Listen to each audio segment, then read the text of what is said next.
ಮಲೆನಾಡಿನ ಈ ದಿಟ್ಟ ಮಹಿಳೆಗೆ ಅಪ್ಪ ಅಮ್ಮ ಹೆಸರೇ ಇಟ್ಟಿರಲಿಲ್ಲ. ರಾಜಕೀಯವಾಗಿ ಸ್ತ್ರೀಶಕ್ತಿ ತರ ಬೆಳೆದಿರುವಂತಹ ಈ ಮಹಿಳೆ ಇಂದಿರಾ ಗಾಂಧಿಗೂ ಕೂಡ ಅಚ್ಚುಮೆಚ್ಚು. ಇದೀಗ ಇವರ ಮುದ್ದಿನ ಪುತ್ರಿ ವಿಧಾನಸಭೆಯಲ್ಲಿ ತಮ್ಮದೇ ಆದಂಥ ಛಾಪನ್ನ ಮೂಡಿಸಿದ್ದಾರೆ.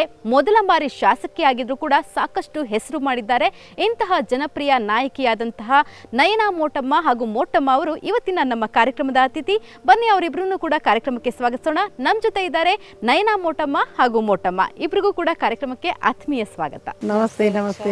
ಎಸ್ ಮೇಡಮ್, ಮಕ್ಕಳಲ್ಲಿ ಸಾಧನೆಯನ್ನು ನೋಡಿದಾಗ ಎಂಥವ್ರಿಗೂ ಕೂಡ ಯಶಸ್ಸು ಖುಷಿನೇ ತಂದಿರುತ್ತೆ. ಸೊ ಹಾಗಾಗಿ ನೀವು ಕೂಡ ಖುಷಿಯಾಗಿರ್ತೀರಾ ಅಂತಲೇ ಭಾವಿಸಿರ್ತೀನಿ.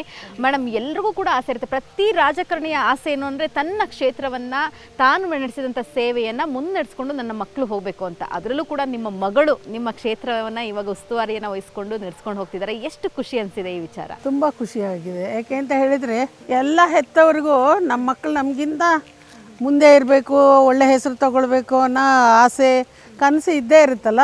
ಆ ರೀತಿ ನನಗೂ ಒಂದು ದೊಡ್ಡ ಕನಸು.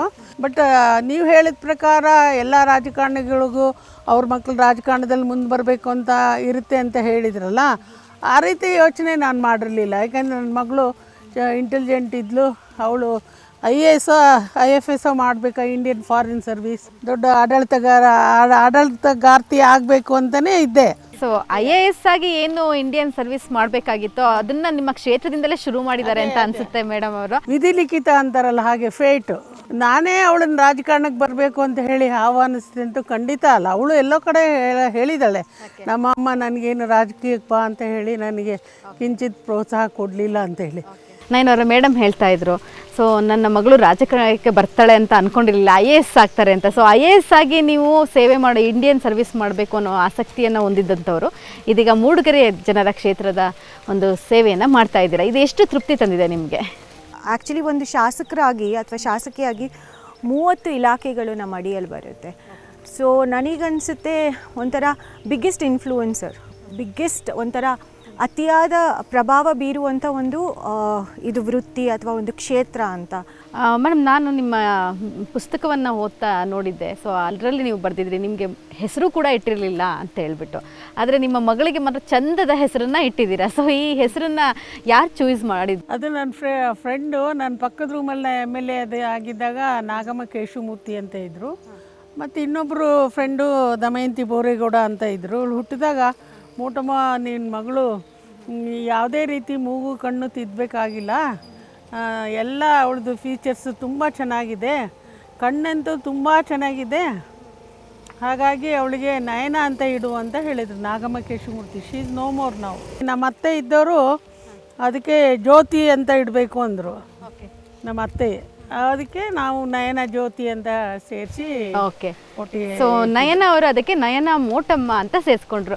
ಮೇಡಮ್, ಸಾಮಾನ್ಯವಾಗಿ ಹಸ್ಬೆಂಡ್ ಹೆಸರು ಅಪ್ಪನ ಹೆಸರನ್ನ ಸೇರಿಸ್ಕೊತಾರೆ. ನೀವು ಮೋಟಮ್ಮ ಅನ್ನುವಂಥ ಹೆಸರನ್ನು ನಿಮ್ಮ ಹೆಸರಿನ ಹಿಂದೆ ಸೇರಿಸ್ಕೊಂಡಿದ್ದೀರಾ.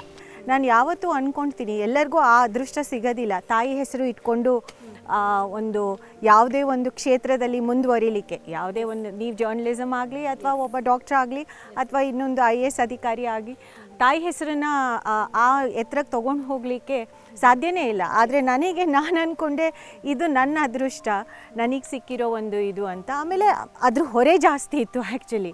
ಯಾಕಂದರೆ ಅವರು 42 ವರ್ಷ ರಾಜಕಾರಣ ಮಾಡ್ಕೊಂಡು ಬಂದಿರೋರಿಗೆ ಆ ಹೆಸರನ್ನು ನಾನು ಇಟ್ಕೋಬೇಕು ಅಂದರೆ ನನಗೆ ಮೊದಲು ಹೆಗಲು ಭಾರ ಅನ್ನಿಸ್ತಾ ಇತ್ತು. ಯಾಕಂದರೆ ಅವ್ರದ್ದೇ ಆದಂಥ ಒಂದು ಶೈಲಿ ಇತ್ತು, ಅವ್ರದ್ದೇ ಆದಂಥ ಒಂದು ವ್ಯಕ್ತಿತ್ವ ಇತ್ತು. ತುಂಬ ಪ್ರೆಷರ್ ಅನ್ನಿಸ್ತಾ ಇತ್ತು. ಮೇಡಮ್, ಸಾಮಾನ್ಯವಾಗಿ ಚಿಕ್ಕಮಗಳೂರನ್ನ ನಾವು ಎಲ್ಲೆಲ್ಲಿಂದಲೂ ನೋಡೋದಕ್ಕೆ ಬರ್ತೀವಿ. ಸೊ ಆದರೆ ಅದೇ ಕ್ಷೇತ್ರದಲ್ಲಿ ಹುಟ್ಟಿ ಬೆಳೆದಿದ್ದೀರಾ, ಈ ಮಣ್ಣಿನಲ್ಲಿ ಹುಟ್ಟಿ ಬೆಳೆದಿದ್ದೀರಾ, ಸೊಗಸನ್ನ ಏನು ಹೇಳ್ತೀರಾ? ಚಿಕ್ಕಮಗಳೂರು ಎಲ್ಲರೂ ಹೇಳ್ತಾರೆ ತುಂಬ ಅತಿ ಸುಂದರವಾದ ಕ್ಷೇತ್ರ ಅಂತ. ಯಾರೇ ಹೊರಗಡೆಯಿಂದ ಬಂದ್ರೂ ಹೇಳ್ತಾರೆ ಇಷ್ಟು ಸುಂದರವಾದ ಕ್ಷೇತ್ರ ಯಾರಿಗೂ ಸಿಕ್ಕಿಲ್ಲ ಅಂತ. ಅದು ಮಾತ್ರ ಸತ್ಯ.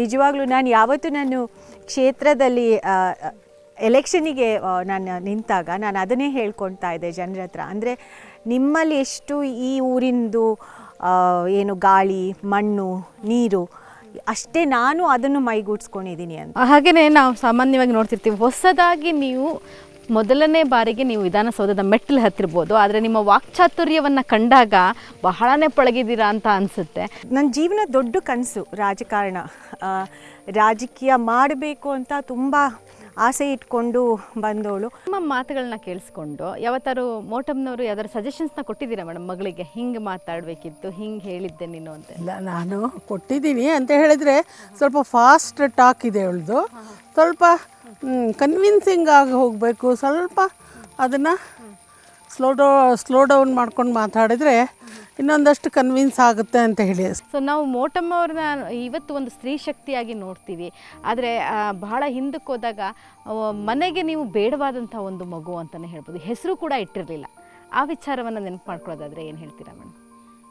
ಇಲ್ಲ, ಆ ವಿಚಾರ ನೆನೆಸ್ಕೊಂಡ್ರೆ ಒಂದು ರೀತಿ ಹೆಮ್ಮೆ, ಒಂದು ರೀತಿ ದುಃಖ ಆಗುತ್ತೆ. ನಮ್ಮ ತಂದೆಗೆ ಇನ್ನೊಂದು ಗಂಡು ಮಗು ಬೇಕಿತ್ತು ಅನ್ನೋದಿತ್ತು, ಆದರೆ ನಾನು 3ನೇಳು ಹೆಣ್ಮಗಳಾಗಿ ಹುಟ್ಟಿದಾಗ ಅವರಿಗೆ ಜಿಗುಪ್ಸೆ ಬಂದಿರೋ ಸಹಜ. ಯಾಕೆಂದರೆ ನಮ್ಮ ತಾಯಿ ಹೇಳಿದ್ರಂತೆ, ಅವರೆಲ್ಲ ಹೊರಗಡೆ ಇದ್ದಾಗ ಇವರಿಗೆ ಡೆಲಿವರಿ ಆಗಿದೆ, ಅದು ಕಾಫಿ ಹಣ್ಣು ಕುಯ್ಲಿಕ್ಕೆ ಹೋಗಿ ತೋಟದಿಂದ ಬಂದು ನನ್ನ ಎತ್ತಿದ್ದಾರೆ. ಆವಾಗ ನಿಮ್ಮ ಹೆಂಡತಿ ಹೆರಿಗೆ ಆಗಿದೆ ಅಂತ ಅವ್ರು ಯಾರೋ ಅವ್ರ ಕೊಲೀಗ್ಸ್ ಕೆಲಸ ಮಾಡೋರು ಹೇಳಿದ್ರಂತೆ ದಾರಿಲಿ. ಓ, ಹೆಣ್ಮಗುನಾ, ಅದನ್ನ ಯಾರಿಗಾರು ಕೊಟ್ಬಿಡಕ್ಕೆ ಹೇಳೋ, ನಾನು ಆ ಮಗನ ಮುಖನೂ ನೋಡಲ್ಲ ಅಂತ ಹೇಳಿದ್ರಂತೆ. ನಮ್ಮ ತಾಯಿ ನಾನು ಯಾಕೆ ಬೇರೆಯವ್ರಿಗೆ ಕೊಡಬೇಕು, ನಾನೇ ಸಾಕ್ತೀನಿ ಅಂತ. ಎಷ್ಟೇ ವಯಸ್ಸಿಗೆ ನೀವು ಸ್ಕೂಲಿಗೆ ಹೋಗೋಕ್ಕೆ ಶುರು ಮಾಡಿದ್ರಿ? ಒಂದು 6-7 ವರ್ಷ ಇರ್ಬೋದು. ನಮ್ಮ ಸ್ಕೂಲೇ ಇರಲಿಲ್ಲ, ಒಂದು ದನದ ಕೊಟ್ಟಿಗೆ ಖಾಲಿ ಇತ್ತಂತೆ, ಅಲ್ಲಿ ಸ್ಕೂಲ್ ಪ್ರಾರಂಭ ಮಾಡಿದರು. ನೀವು ಎಷ್ಟನೇ ವಯಸ್ಸು ಅವಾಗ ಸ್ಕೂಲಿಗೆ ಹೋಗಿ ಸೇರಿಕೊಂಡಾಗ, ನಿಮ್ಮ ಟೀಚರ್ ನಿಮ್ಗೆ ಹೆಸರಿಟ್ಟಾಗ? ಆವಾಗ ನಾವು ಎಲ್ಲರೂ ಹೋಗ್ತಿದ್ರಲ್ಲ, ನಾನು ಹೋಗಿದ್ದು ಸ್ಕೂಲಿಗೆ, ಚೆನ್ನಾಗಿ ಕೊಬ್ಬರಿ ಎಣ್ಣೆ ಎಲ್ಲ ಹಾಕಿ ಮೈಯೆಲ್ಲ ಒರೆಸ್ಕೊಂಡು ಹೋಗಿದ್ದೀನಿ. ಅದೆಲ್ಲ ಸೀರೆ ನಮ್ಮ ಅಕ್ಕಂದು ಕಟ್ಕೊಂಡು ಹೋಗಿದ್ದಂತೆ, ನಂಗೆ ಒಳ್ಳೆ ಬಟ್ಟೆ ಇಲ್ಲ ಅಂತ. ಅದಕ್ಕೆ ಮೇಷ್ಟ್ರು, ನೀನೇನೋದು ಇಷ್ಟು ಉದ್ದ, ನೀನು ಯಾಕೆ ಇಷ್ಟು ದೊಡ್ಡ ಸೀರೆ ಸುತ್ಕೊಂಡು ಬಂದಿದೆ, ನಿಮ್ಮ ಅಪ್ಪನ ಕರ್ಕೊಬ ಅಂತ. ಆಮೇಲೆ ನಮ್ಮ ಅಪ್ಪನ ಕರ್ಕೊಂಡು, ನಿನ್ನ ಹೆಸರೇನ ಮೋಟು ಅಂತ. ಆಮೇಲೆ ಅವ್ರು ಸತ್ಯನಾರಾಯಣ ಮೇಷ್ಟ್ರು ಮೋಟಮ್ಮ ಅಂತ ಬರೆದಿಟ್ಟಿರೋದು. ಮೋಟು ಚೆನ್ನಾಗಿಲ್ಲ, ಮೋಟಮ್ಮ ಅಂತೇಳಿ ಪೂರ್ತಿ ಹೆಸರು ಬರೆದಿಟ್ಟಿದ್ದು. ನಯನವರ ಈ ವಿಚಾರವಾಗಿ ಏನು ಹೇಳ್ತೀರಾ? ಯಾಕಂದರೆ ಒಳ್ಳೆಯ ಸ್ಕೂಲ್ಗಳನ್ನು, ನಮ್ಮ ಮಕ್ಳಿಗೆ ಒಳ್ಳೆಯ ಎಜುಕೇಷನ್ ಸಿಗಬೇಕು ಅನ್ನೋ ನಿಟ್ಟಿನಲ್ಲಿ ಅವ್ರು ಪ್ಲ್ಯಾನ್ಡ್ ಆಗಿದ್ರು. ಸೊ ಹಾಗಾಗಿ ನಿಮ್ಮ 3 ಜನದ ಎಜುಕೇಷನ್ ತುಂಬ ಒಂದು ಅಂದರೆ ನಮ್ಮ ತಾಯಿ ನನಗಿನ್ನೂ ನೆನಪಿದೆ, ಹಾಸ್ಟೆಲಿಗೆ ಸೇರಿಸೋ ದೊಡ್ಡ ಕಾರಣ ಒಂದು ಅಂದರೆ ನಾವು ಚೆನ್ನಾಗಿ ಇಂಗ್ಲೀಷ್ ಮಾತಾಡಬೇಕು ಅಂತ. ನೀನು ಡಿ ಸಿ ಆಗಬೇಕು ಅಂತ ಒಂದು ರೀತಿ ಯಾವಾಗಲೂ ಒಂದು ಪೀಟಿಗೆ ಹಾಕ್ತಾಯಿದ್ರು ನಮಗೆ. 3 ಜನಕ್ಕೂ ಒಂದೊಂದು ಇದನ್ನು ಹೇಳ್ಕೊಡ್ತಾಯಿದ್ರು. ಸೊ ಆ ಒಂದು ಮನಸ್ಥಿತಿಯಲ್ಲೇ ನಾವು ಬೆಳೆದ್ವು. ಬಟ್ ಹೇಳಬೇಕು ಅಂದರೆ ರಾಜಕಾರಣಕ್ಕೆ ಬರೋಕ್ಕಿಂತ ಹೆಚ್ಚಾಗಿ ನಮೀಗ ಎಜುಕೇಷನ್ ಬ್ಯಾಕ್ಗ್ರೌಂಡ್ ನನಗೆ ತುಂಬ ಹೆಲ್ಪ್ ಆಗಿದೆ. ಸೊ 3 ಜನ ಮಕ್ಕಳು ಮೇಡಮ್ ಒಂದೇ ಮನೆಯಲ್ಲಿ. ಸೊ ನೀವು ಯಾವ ಥರ ತಮ್ಮಂದಿರನ್ನ ಕೇರ್ ಮಾಡ್ತಾಯಿದ್ರಿ? ಮನೆಗೆ ಹಿರಿ ಮಗಳಾಗಿ ನಿಮ್ಮ ಜವಾಬ್ದಾರಿ ಹೇಗಿರ್ತಿತ್ತು? ಹಾಗೇನೇ ಯಾವ್ದಾದ್ರು ಬಾಲ್ಯದ ನೆನಪುಗಳಿದೆಯಾ ಅಣ್ಣ ತಮ್ಮಂದಿರ ಜೊತೆ? ಅಯ್ಯೋ, ಯಾವತ್ತೂ ಇವ್ರು ನನ್ನ ಹಿಂದೆ ಬಿದ್ದಿಡ್ತಾಯಿದ್ರು, ನೀನೇ ಜವಾಬ್ದಾರಿ ಅಂತ. ಅಂದರೆ ಆಗ್ಲಿಂದನೇ ಜವಾಬ್ದಾರಿ ಮೂಡಿಸಿದ್ರು. ಅಂದರೆ ನನ್ನ ತಮ್ಮಂದಿರಿಗೆ ನಾನೇ ಜವಾಬ್ದಾರಿ. ಆಮೇಲೆ ನನ್ನ ತಮ್ಮಂದಿರಂತೂ ತುಂಬ ತುಂಟರು ಆಯಿತಾ, ಯಾವ ಡಾಂಬರೆಲ್ಲ ಹಚ್ಕೊಂಡು ಒಂದು ದಿವಸ. ಮತ್ತು ಅವನು ದೊಡ್ಡವನಂತೂ ಅವಳಿ ಜವಳಿ ಅವರು ಇಬ್ಬರು. ಸೊ ದೊಡ್ಡವನಂತೂ ಆಗಾಗ ಕಳೆದು ಹೋಗ್ತಾ ಇದ್ದ, ಅಲ್ಲಿ ನಿಂತಲೇ ನಿಲ್ತಾ ಇದ್ದ. ಸೊ ಅವನನ್ನು ಹುಡ್ಕೋದು ಏನೇನೋ ಹೆಸರಿಡ್ತಾ ಇದ್ವು. ಅವ್ನು 3-4 ಸತಿ ಅಂತೂ ಕಳೆದು ಹೋಗಿದ್ದಾನೆ. ಸೊ ಅವ್ನು ಕಳೆದು ಹೋದಾಗೆಲ್ಲ ನನ್ನ ಮೇಲೆ ಬರ್ತಾಯಿತ್ತು, ನಾನು ಹುಡುಕ್ಬೇಕಿತ್ತು. ನನಗೂ ಅವ್ರಿಗೂ ಜಾಸ್ತಿ ಏಜ್ ಡಿಫ್ರೆನ್ಸ್ ಇರಲಿಲ್ಲ, 2 ವರ್ಷ ಡಿಫ್ರೆನ್ಸು. ಬಟ್ ಆದರೆ ಆ ಭಾರ ಆಗಲೂ ಇತ್ತು ನನಗೆ, ಇಲ್ಲ ನೀನು ಜವಾಬ್ದಾರಿ, ನೀನು ಅವರನ್ನು ಇದು ನೋಡ್ಕೋಬೇಕು ಅಂತ. ಚಿಕ್ಕವರಿದ್ದಾಗ ಬಹಳ ತುಂಟಾಟ ಮಾಡಿರ್ತೀವಿ, ಸ್ಕೂಲಲ್ಲಿರ್ಬೋದು ಅಥವಾ ಮನೆಯಲ್ಲಿರ್ಬೋದು, ಅವೆಲ್ಲವನ್ನು ಹೈಡ್ ಮಾಡಿರ್ತೀವಿ. ಅದರಲ್ಲಿ ಯಾವುದೋ ಒಂದು ಫನ್ ಇನ್ಸಿಡೆಂಟು ಅಥವಾ ಯಾವುದೋ ಇನ್ನೂ ಕೂಡ ಅಮ್ಮನಿಗೆ ಗೊತ್ತಿಲ್ಲದೇ ಇರೋದನ್ನ ಇವಾಗ ಅಮ್ಮನ ಎದುರುಗಡೆ ರಿವೀಲ್ ಮಾಡ್ತೀರಾ? ನನಗನ್ಸುತ್ತೆ ನನ್ನ ತಮ್ಮ ಟ್ಯಾಂಕಲ್ಲಿ ಬಿದ್ದಿದ್ದು. ನಾವು ಹುರುಡಿಗೆ ಹೋಗಿದ್ವು, ಆ್ಯಕ್ಚುಲಿ ಹುರುಡಿಗೆ ಹೋಗಿದ್ವು 3 ಜನ. ಅಮ್ಮನ ಅಕ್ಕನ ಮಗಳು ನಮ್ಮ ಜೊತೆ ನೋಡ್ಕೊಳ್ಳೋಕೆ ಇರ್ತಾಯಿದ್ರು. ಅವ್ರು ತುಂಬ ದೊಡ್ಡವರು, ನಮಗಿಂತ ಒಂದು 10 ವರ್ಷ ದೊಡ್ಡವರು. ಅವ್ರ ಊರಿಗೆ ಹೋದಾಗ ನನ್ನ ತಮ್ಮ ಟ್ಯಾಂಕಲ್ಲಿ ಬಿದ್ದುಬಿಟ್ಟಿದ್ದ. ನಮಗೂ ಗೊತ್ತಿಲ್ಲ, ಅವನು ಅಷ್ಟೂ ತುಂಟ ಇದ್ದ. ಬಟ್ ಅವನನ್ನು ಅಲ್ಲಿಂದ ತೆಗೆದು ನೀರು ತೆಗೆದು ನನಗಂತೂ ಇನ್ನೂ ಅಂದರೆ ಅಷ್ಟೇ ಅದು ನೆನಪಿದೆ ಆಯಿತಾ. ಬಟ್ ಅವತ್ತು ಬಂದು ಅಮ್ಮನಿಗಂತೂ ಒಪ್ಸಿರೋದು ನನಗಿನ್ನೂ ನೆನಪಿಲ್ಲ. ಯಾವ ಕಾಲೇಜಿನಲ್ಲಿ ನಿಮ್ಮ ಇದು ಪೋಸ್ಟ್ ಗ್ರ್ಯಾಜುಯೇಷನ್ ಹಾಗೆ ಪ್ರೀ ಗ್ರ್ಯಾಜುಯೇಷನ್ ಶುರು? ನಾನು ಮೌಂಟ್ ಕಾಮಲ್ಸಲ್ಲಿ ಓದಿದ್ದು PUC. First PUC, second PUC ಅಲ್ಲಿ ಓದಿ ಮುಗಿಸಿದ್ಮೇಲೆ ನಾನು ನ್ಯಾಷನಲ್ ಲಾ ಸ್ಕೂಲ್ ಬ್ಯಾಂಗ್ಳೂರಲ್ಲಿ ನನ್ನ ಲಾನ ಮುಗಿಸ್ದೆ. ಆಮೇಲೆ ಮಾಸ್ಟರ್ಸ್ ಲಾಯರೇ ಆಗಬೇಕಂತ ಅಂದ್ಕೊಂಡಿದ್ರೆ ಯಾಕೆ ಆ ಒಂದು ಲಾಯರ್ ಆಗಬೇಕು ಅಂತ ಅಂದ್ಕೊಂಡಿದ್ದು ರಾಜಕಾರಣಕ್ಕೆ ಪ್ರವೇಶ ಮಾಡಲಿಕ್ಕೆ. ಸೊ ಸ್ಕೂಲ್ ಕಾಲೇಜಲ್ಲಿ ಎಲ್ಲವೂ ಕೂಡ ಫುಲ್ ಬ್ರೈಟ್ ಸ್ಟೂಡೆಂಟ್ ಆಗೇ ಇದ್ರ ನೀವು? ಮಾರ್ಕ್ಸ್ ಕಾರ್ಡ್ ಹೇಗಿರ್ತಿತ್ತು? ಹೆಚ್ಚು ಕಡಿಮೆ, ಹೌದು.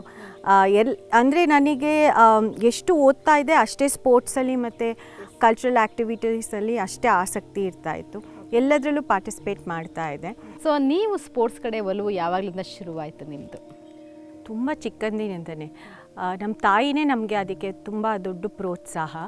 ಪ್ರತಿ ಶಾಲೆ ಇವೆಂಟಲ್ಲೂ ಸ್ಪೋರ್ಟ್ಸ್ ಡೇ ಇವೆಂಟಲ್ಲಿ ಭಾಗವಹಿಸಬೇಕು ಅಂತ ನಮಗೆ ಮುಂದೆ ಬಿಡ್ತಾಯಿದ್ರು. ಸೊ ನಾನು ಶಾರ್ಟ್ ಡಿಸ್ಟೆನ್ಸ್ ರನ್ನಿಂಗಲ್ಲಿ ಚೆನ್ನಾಗಿದ್ದೆ. ಸೊ ಮತ್ತು ಲಾಂಗ್ ಜಂಪ್, ಹೈ ಜಂಪ್ ಮತ್ತು ಅದನ್ನು ಅಂದರೆ ಸ್ವಲ್ಪ ವಯಸ್ಸು ಆಗ್ತಾ ಅದನ್ನು ಡೆವಲಪ್ ಮಾಡಿಕೊಂಡೆ.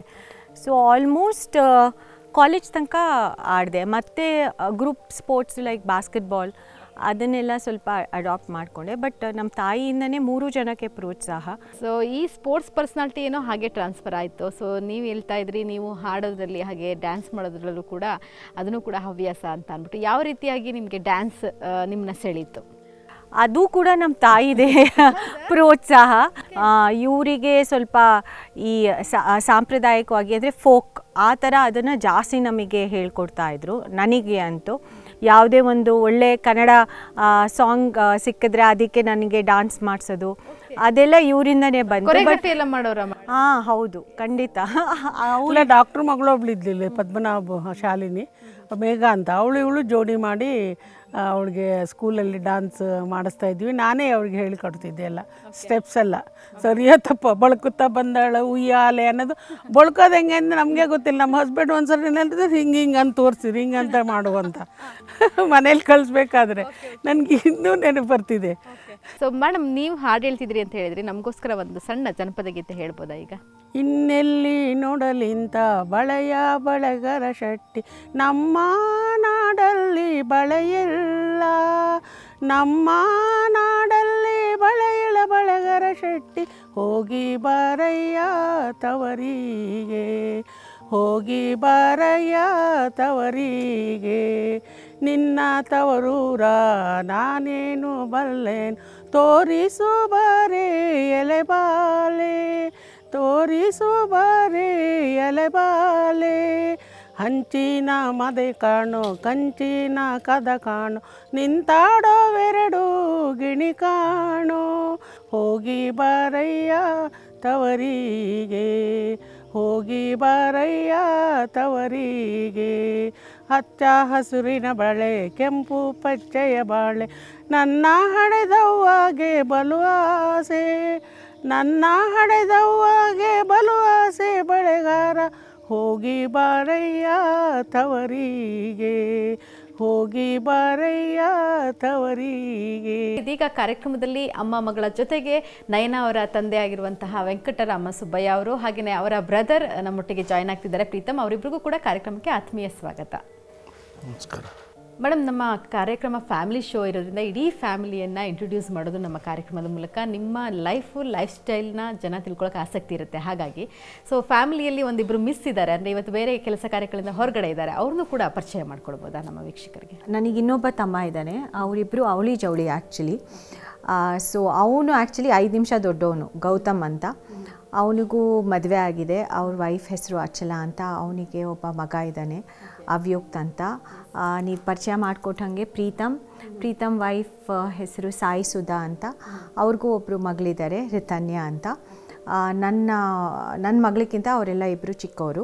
ಸೊ ಬಂದಾಗ್ಲಿಂದ ನಾನು ಬಹಳ ಕನ್ಫ್ಯೂಸ್ ಆಗ್ತಾ ಇದ್ದೀನಿ, ಅಣ್ಣ ಅಣ್ಣ ಅಂತ. ಸೊ ಬೇರೆಯವರು ಕೂಡ ಇದೇ ಥರ ಕನ್ಫ್ಯೂಸ್ ಆಗ್ತಾರೆ, ನಿಮ್ಮ ಅಣ್ಣಂದಿರೋ ಮತ್ತೆ ನೀವು ಮತ್ತೆ ನೀವು ಒಟ್ಟಿಗಿದ್ದಾಗ? ಸ್ವಲ್ಪ, ಯಾಕಂದರೆ ನನಗಿಂತ ಉದ್ದ ಇದ್ದಾರೆ ಇಬ್ಬರು, ಅದರಿಂದ ನನ್ನ ಅವರೇ ದೊಡ್ಡವರು ಅಂತ ಅಂದ್ಕೊಳ್ತಾರೆ. ಬಟ್ ನಾನು ದೊಡ್ಡವಳು ಅಂತ ಅಟ್ಲೀಸ್ಟ್ ನಮ್ಮ ಮನೇಲಿ ಎಲ್ಲರಿಗೂ ಗೊತ್ತಿದೆ. ಸೊ ನಯನ್ ಅವರು ನಿಮ್ಮ ಮನೆಯ ಹಿರಿಯಕ್ಕ.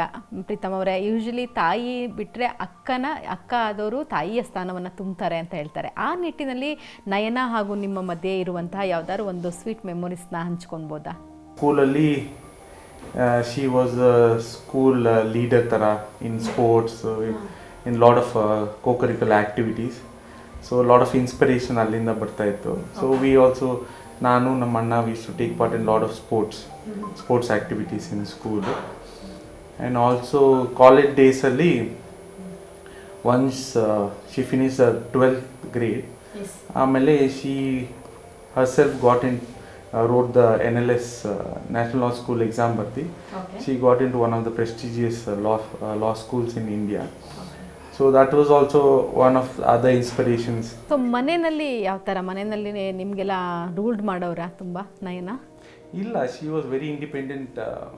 ಹಾಗೆ she should never like dominators ಆ ಥರ ಏನೂ ಮಾಡ್ತಿರ್ಲಿಲ್ಲ. But she was very focus in whatever she wants to do.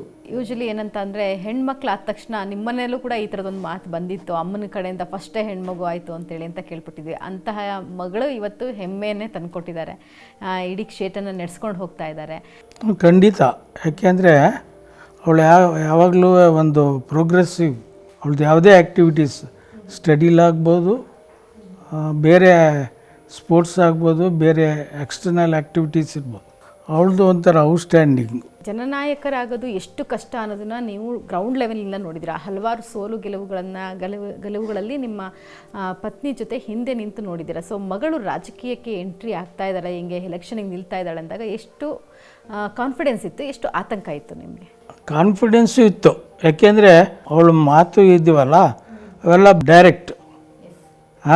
ಆಮೇಲೆ ಅವಳಿಗೆ ನಿಜ ಏನು ಅಂತ ತಿಳ್ಕೊಂಡು ವಿಮರ್ಶೆ ಮಾಡಿ ಅವಳು ಇದು ಮಾಡೋಳು. ಆ್ಯಕ್ಚುಲಿ ತುಂಬ ಗ್ರೌಂಡ್ ವರ್ಕ್ ಮಾಡಬೇಕಾಯಿತು. ನಾನು ಗ್ರೌಂಡ್ ವರ್ಕ್ ಅಂದರೆ ನನ್ನದೇ ರೀತಿಯಲ್ಲಿ ನಾನು ಗ್ರೌಂಡ್ ವರ್ಕ್ ಮಾಡಿದೆ. ನಾನು ಮೊದಲೇ ಹೇಳಿದೆ, ನಾನು ಯಾವತ್ತೂ ಇದನ್ನು ಸಾಂಪ್ರದಾಯಿಕವಾಗಿ ಈ ರಾಜಕಾರಣನ ನಾನು ನೋಡೇ ಇಲ್ಲ, ನನ್ನದೇ ಶೈಲಿಯಲ್ಲಿ ಮಾಡಬೇಕು ಅಂತ ಬಂದೆ. ಆಮೇಲೆ ಇಲ್ಲಿರೋ ಒಂದು ಸಿಸ್ಟಮ್ನ ಬ್ರೇಕ್ ಮಾಡಬೇಕು ಅಥವಾ ಯೋಚನೆಗಳನ್ನ ಬ್ರೇಕ್ ಮಾಡಬೇಕು ಅಂತ ಬಂದಾಗ ನಾನು ನನ್ನ ಶೈಲಿಯಲ್ಲಿ ಮಾಡಿದ್ರೆ ಒಳ್ಳೆಯದು ಅಂತ ನಾನು ಅಂದ್ಕೊಂಡೇ ಬಂದೆ. ಆಮೇಲೆ ಸಾಕಷ್ಟು ಅದೇ ಅಮ್ಮಂದು 2018 ಸೋಲು ಅದು ನನಗೆ ತುಂಬ ಪಾಠ ಕಲಿಸ್ಕೊಡ್ತು. ಸಾಕಷ್ಟು ಸವಾಲುಗಳು, ಆಪೋಸಿಷನ್ನ ನಾನು ಫೇಸ್ ಮಾಡಿದೆ. ನನ್ನ ಟಿಕೆಟ್ ಸಿಗೋವರೆಗೂ ನನಗೆ ತುಂಬ ಕಷ್ಟನೇ ಆಯಿತು. ತುಂಬ ವಿರೋಧ, ಒಂದು ವರ್ಷ ಎಲೆಕ್ಷನ್ ಪೂರ್ವಕವಾಗಿ ಸಾಕಷ್ಟು ವಿರೋಧನ ಅನುಭವಿಸಿದೆ. ಆಗ ನಮ್ಮ ತಂದೆ ತಾಯಿಗೂ ದಿಕ್ಕು ದಿಶೆ ಅರ್ಥ ಆಗ್ತಾ ಇರಲಿಲ್ಲ ಏನು. ಆಮೇಲೆ ಅವ್ರಿಗೂ ಆತಂಕ, ಯಾಕಂದರೆ ನಮ್ಮ ಸೀನಿಯರ್ಸೇ ಮುಖಂಡರುಗಳೇ ನನ್ನ ಬಗ್ಗೆ ಬಂದು ಕಂಪ್ಲೇಂಟ್ ಮಾಡೋದು, ಅವ್ರು ಹಾಗೆ ಅವ್ರು ಹೀಗೆ, ಅಲ್ಲಿ ಹೋದರು ನಮ್ಮನ್ನು ಕರೀಲಿಲ್ಲ, ಮಾಡಲಿಲ್ಲ. ಬಟ್ ಪಕ್ಷನ ಗಟ್ಟಿ ಮಾಡಲಿಕ್ಕೆ ನೋಡಿದೆ ಹೊರತು ಬೇರೆ ಇನ್ಯಾವುದೂ ರೀತಿಲಿ ಇರಲಿಲ್ಲ. ನಿಮಗೆ ರಿಸಲ್ಟ್ ಬರೋಕ್ಕೂ ಮುಂಚೆ ಅನಿಸಿತ್ತಾ ವೋಟಿಂಗ್ ಟೈಮಲ್ಲಿ ನನಗೆ ಈ ಬಾರಿ ಗೆಲುವು ನಂದಾಗುತ್ತೆ ಅಂತ? ಆ್ಯಕ್ಚುಲಿ ನಾನು ತುಂಬ ಕಾಮ್ ಆ್ಯಂಡ್ ಕಲೆಕ್ಟೆಡ್ ಇದೆ ನಾನು ಎಲೆಕ್ಷನ್ ಟೈಮಲ್ಲಿ. ಬಿಕಾಸ್ ನಾನು ಯಾವುದು ಹಳ್ಳಿ ಹೆಚ್ಚು ಕಡಿಮೆ ಬಿಟ್ಟಿರಲಿಲ್ಲ ಅನಿಸುತ್ತೆ. ನಾನು 2-3 ವರ್ಷದಲ್ಲಿ ಏನು ಗ್ರೌಂಡ್ ವರ್ಕ್ ಮಾಡಿದ್ದೆ, ನನ್ನ ಮುಖ ಪರಿಚಯ ಆಗೋಗಿತ್ತು. ಸೊ ಅದರಿಂದ ನನಗೆ ಆ ಮಟ್ಟಕ್ಕೆ ಭಯ ಇರಲಿಲ್ಲ. ಸೊ ಮೋಟಮ್ ಅವರೇ, ಒಂದು ರಿಸಲ್ಟ್ ಅನೌನ್ಸ್ ಆಗುತ್ತೆ, ಲೀಡ್ ಬರ್ತಾನೆ ಇರುತ್ತೆ, ರಿಸಲ್ಟ್ ಅನೌನ್ಸ್ ಆಗುತ್ತೆ, ಮಗಳು MLA ಅಂತ ಹೇಳಿ ಘೋಷಣೆ ಆಗುತ್ತೆ. ಸೊ ಅವತ್ತಿನ ನಿಮ್ಮ ಖುಷಿ? ತುಂಬಾ ಖುಷಿ ಆಯಿತು. ಅದಕ್ಕೂ ಮೊದಲು ತುಂಬ ಒಂದು ರೀತಿ ನನಗೆ ಭಾಳ ಆತಂಕ ಆಗ್ತಾಯಿತ್ತು. ಯಾಕೆ ಅಂತ ಹೇಳಿದರೆ ಇಲ್ಲಿ ಜನರ ಒಂದು ಮೆಂಟಾಲಿಟಿ ಹೀಗೆ ಅಂತ ಗೇಜ್ ಮಾಡೋದು ತುಂಬ ಕಷ್ಟ. ನಮ್ಮ ಜೊತೆನೇ ಇರ್ತಾರೆ, ಸ್ನೇಹಿತರಾಗೇ ಇರ್ತಾರೆ. ಮತ್ತು ಯಾವಾಗ ನಮಗೆ ಬೆನ್ನ ಹಿಂದೆ ಇದು ಮಾಡ್ತಾರೆ ಅಂತ ಹೇಳಿದರೆ ನಮ್ಗೆ ಅರ್ಥನೇ ಆಗ್ತಿಲ್ಲ. ಯಾಕೆಂದರೆ ನಾನು 8 ಎಲೆಕ್ಷನ್ ಫೇಸ್ ಮಾಡಿದ್ದೀನಿ, 5 ಎಲೆಕ್ಷನ್ ಸೋತಿದ್ದೀನಿ. ಹಂಗಿರಬೇಕಾದ್ರೆ ತುಂಬ ಜನ ಬೇರೆ ಬೇರೆ ರೀತಿಯಲ್ಲಿ ಮಾತಾಡಬೇಕಾದ್ರೆ ನಾನು ಹೇಳ್ತಿದ್ದೆ, ನೋಡಿ, ಯಾರ ಹಣೆ ಬರನ ಯಾರೂ ಬದಲಾಯಿಸ್ಲಿಕ್ಕೆ ಸಾಧ್ಯ ಇಲ್ಲ. ಹಣೆ ಬರದಲ್ಲಿ ಗೆಲ್ಲಬೇಕು ಅಂತ ಹೇಳಿದರೆ ಗೆಲ್ತಾಳೆ. ನನಗೆ ಅದ್ರ ಬಗ್ಗೆ ಒಂದು ಕಾನ್ಫಿಡೆನ್ಸು ಇತ್ತು. ಆಮೇಲೆ ಒಳ್ಳೆ ಲೀಡಲ್ಲೇ ಗೆಲ್ಲಬೇಕಾಗಿತ್ತು, ಆದರೆ ಬೇರೆ ಬೇರೆ ಕಾರಣದಿಂದ ಕಡಿಮೆ ಲೀಡು ಬಂದಿದ್ದಾಯಿತು. ಆದರೂ ತುಂಬ ಹೆಮ್ಮೆ ಅನ್ನಿಸ್ತು ನನಗೆ. ಸೊ ಫಸ್ಟ್ ಟೈಮ್ ವಿಧಾನಸೌಧದ ಮೆಟ್ಟಲನ್ನ ಹತ್ತಬೇಕಾರೆ ಜೀವನದಲ್ಲಿ ಆ್ಯಸ್ ಎ MLA ಆಗಿ, ಸೊ ಯಾವ ಥರ ಇತ್ತು? ಏನು ಹೊಟ್ಟೆಲಿ ಚಿಟ್ಟೆ ಬಿಟ್ಟಂಗೆ ಆಗಿತ್ತಾ? ಇಲ್ಲ, ತುಂಬ ಚಿಕ್ಕ ವಯಸ್ಸಲ್ಲಿ ಖಂಡಿತ ಕನಸು ನನಸಾದಂಗೆ ಆಯಿತು. ಆ್ಯಕ್ಚುಲಿ ಅವತ್ತು ಒಂದು ರೀತಿ ಜೀವನಕ್ಕೆ ಸಾರ್ಥಕ ಆದಂಗಾಯಿತು. ಸತ್ಯ ಹೇಳಬೇಕು ಅಂದರೆ ಎಷ್ಟೋ ವರ್ಷದ ಒಂದು ಹೋರಾಟ ಅಂತ ಅಂದ್ಕೊಂಡು, ಎಲ್ಲ ರೀತಿಯಲ್ಲೂ ಹೋರಾಟ, ಮನೆ ಒಳಗಡೆ ಹೋರಾಟ, ಆಚೆನೂ ಹೋರಾಟ, ನಾನು ಪ್ರೂವ್ ಮಾಡಿಕೊಳ್ಳಿಕ್ಕೆ ಅದು ಒಂದು ದೊಡ್ಡ ಹೋರಾಟ. ಸೊ ಹಸ್ಬೆಂಡ್ ಎಷ್ಟು ಖುಷಿ ಆದರು? ಆ್ಯಕ್ಚುಲಿ ಈ ಎಂಟೈರ್ ಜರ್ನಿಯಲ್ಲಿ ನನ್ನ ಬಿಗ್ಗೆಸ್ಟ್ ಸಪೋರ್ಟರ್ ಅಂದರೆ ನನ್ನ ಹಸ್ಬೆಂಡ್. ಯಾವತ್ತೂ ಒಂದು ದಿವಸನೂ ಅಂಜಲಿಲ್ಲ. ಅಂದರೆ ಮಗು ಇದೆ ಅಥವಾ ನೀನು ಇಷ್ಟೊಂದು ಕ್ಷೇತ್ರದಲ್ಲಿ ಇರಬೇಕು ಅಥವಾ ಎಲ್ಲ ರೀತಿಯೂ ಅವರು ನನಗೆ ಎಲ್ಲದಕ್ಕಿಂತ ಜಾಸ್ತಿ ಅನುಕೂಲ ಮಾಡಿಕೊಟ್ಟವರೇ ಅವರು. ಅಂದರೆ ತುಂಬ ಒಳ್ಳೆ ಸಾಥ್ ಕೊಟ್ಟವರು ಅವರು.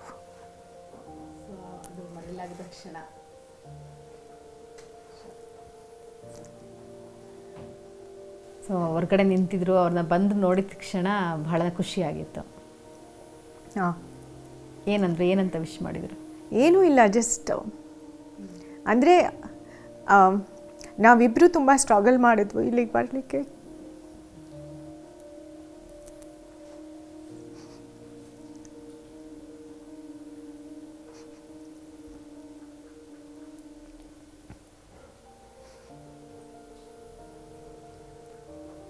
ನನಗೆ ನಿರಂತರವಾಗಿ ವಿರೋಧ ಶುರುವಾಯಿತು. ನನಗೆ ಟಿಕೆಟ್ ಸಿಗೋವರೆಗೂ, ಆಲ್ಮೋಸ್ಟ್ ಏಪ್ರಿಲ್ವರೆಗೂ ನಿರಂತರವಾಗಿ ಎಲ್ಲ ಕಡೆನೂ ನನ್ನ ವಿರೋಧ, ನನ್ನ ಪಕ್ಷದವರೇ ಸಭೆಗಳು ಮಾಡಿದ್ರು, ನನಗೆ ಟಿಕೆಟ್ ಸಿಗಬಾರ್ದು ಅಂತ ಇದು ಮಾಡಿದ್ರು. ನಿರಂತರವಾಗಿ ಕಂಟಿನ್ಯೂಸ್ ಆಗಿ ಟಿ ವಿಯಲ್ಲಿ ಬಿಟ್ಟರು, ಸೋಷಲ್ ಮೀಡಿಯಾದಲ್ಲಿ ಬಿಟ್ಟರು. ತುಂಬ ಸ್ಟ್ರಗಲ್. ನಮ್ಮ ಮನೆ ಒಳಗಡೆ ನನ್ನ ತಾಯಿ ಜೊತೆನೇ ಒಡಗ್ ತರಲಿಕ್ಕೆ ಪ್ರಯತ್ನ ಮಾಡಿದ್ರು. ಅಷ್ಟಿಷ್ಟಲ್ಲ ಹಿಂಸೆ, ಆ ಮಟ್ಟಕ್ಕೆ ಇಲ್ಲಿ ನಡೆದು ಹೋಯಿತು. ಆಮೇಲೆ ಯಾರಿಗೂ ಅಂದರೆ ನನ್ನ ಮೇಲೆ ಕಾನ್ಫಿಡೆನ್ಸ್ ಇಲ್ದಿದ್ದಂಗೆ ಮಾಡಿದರು. ಬಟ್ ನನ್ನ ಹಸ್ಬೆಂಡ್ ಒಂದು ದಿವಸನೂ ಅಂಜಲಿಲ್ಲ. ನಮ್ಮ ತಂದೆ ತಾಯಿ ಅಂಜಿರ್ಬೋದು, ಬಟ್ ನನ್ನ ಹಸ್ಬೆಂಡ್ ಅಂತೂ ಒಂದು ದಿವಸನೂ ಅಂಜಲಿಲ್ಲ. ಏನೇ ಇದ್ರೇನು ಒಂದು ಮಾತೂ ಯಾವತ್ತೂ ಹೇಳಲಿಲ್ಲ, ನಿನ್ನ ಹತ್ರ ಇದು ಸಾಧ್ಯ ಇಲ್ಲ ಅಂತ, ಅಥವಾ ನೀನು ಈ ಥರ ಇರಬೇಕು, ಅಥವಾ ನೀನು ಈ ಥರ ಮಾತಾಡಬೇಕು, ಯಾವತ್ತೂ ಇಲ್ಲ. ಅಂದರೆ ನನಗೆ ಅವ್ರು ಸೈಲೆಂಟಾಗಿ ಯಾವತ್ತೂ ನನ್ನ ಬೆನ್ನ ಹಿಂದೆ ನಿಂತರು, ತುಂಬ ಸ್ಟ್ರಾಂಗಾಗಿ ನಿಂತರು. ಸೊ ಅದು ನನಗೆ ನಿಜವಾಗ್ಲೂ ಹೆಲ್ಪ್ ಆಯಿತು. ಅಂದರೆ ಯಾರೂ ಒಳಗಡೆ ಇಲ್ಲಿ ಮನೇಲಿ ಏನು ನಡೀತಾ ಇತ್ತು ನಮಗೆ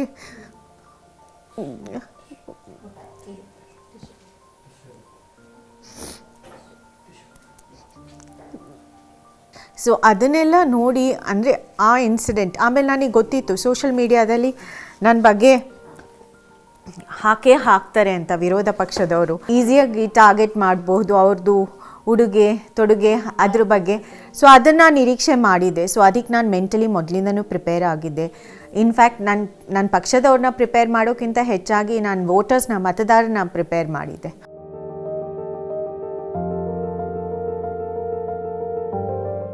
ಮೇಡಮ್, ನೀವು ಆಲ್ರೆಡಿ ರಾಜಕೀಯದಲ್ಲಿದ್ರಿ, ಗೌರ್ಮೆಂಟ್ ಆಫೀಸರ್ನ ಆಯ್ಕೆ ಮಾಡ್ಕೊತೀರಾ. ಯಾಕೆ ನೀವು ಗೌರ್ಮೆಂಟ್ ಕೆಲಸದಲ್ಲಿ ರಿಸೈನ್ ಮಾಡಿರ್ತೀರಲ್ಲ, ಹಾಗಾಗಿ ಗೌರ್ಮೆಂಟ್ ಕೆಲಸದವ್ರನ್ನೇ ಮದುವೆ ಮಾಡ್ಕೋಬೇಕು ಅಂತ ಆಯ್ಕೆ ಮಾಡ್ಕೊಂಡ್ರೆ ಹೇಗೆ? ಹಾಗೇನಿಲ್ಲ, ಅದು ಅಕಸ್ಮಾತ್.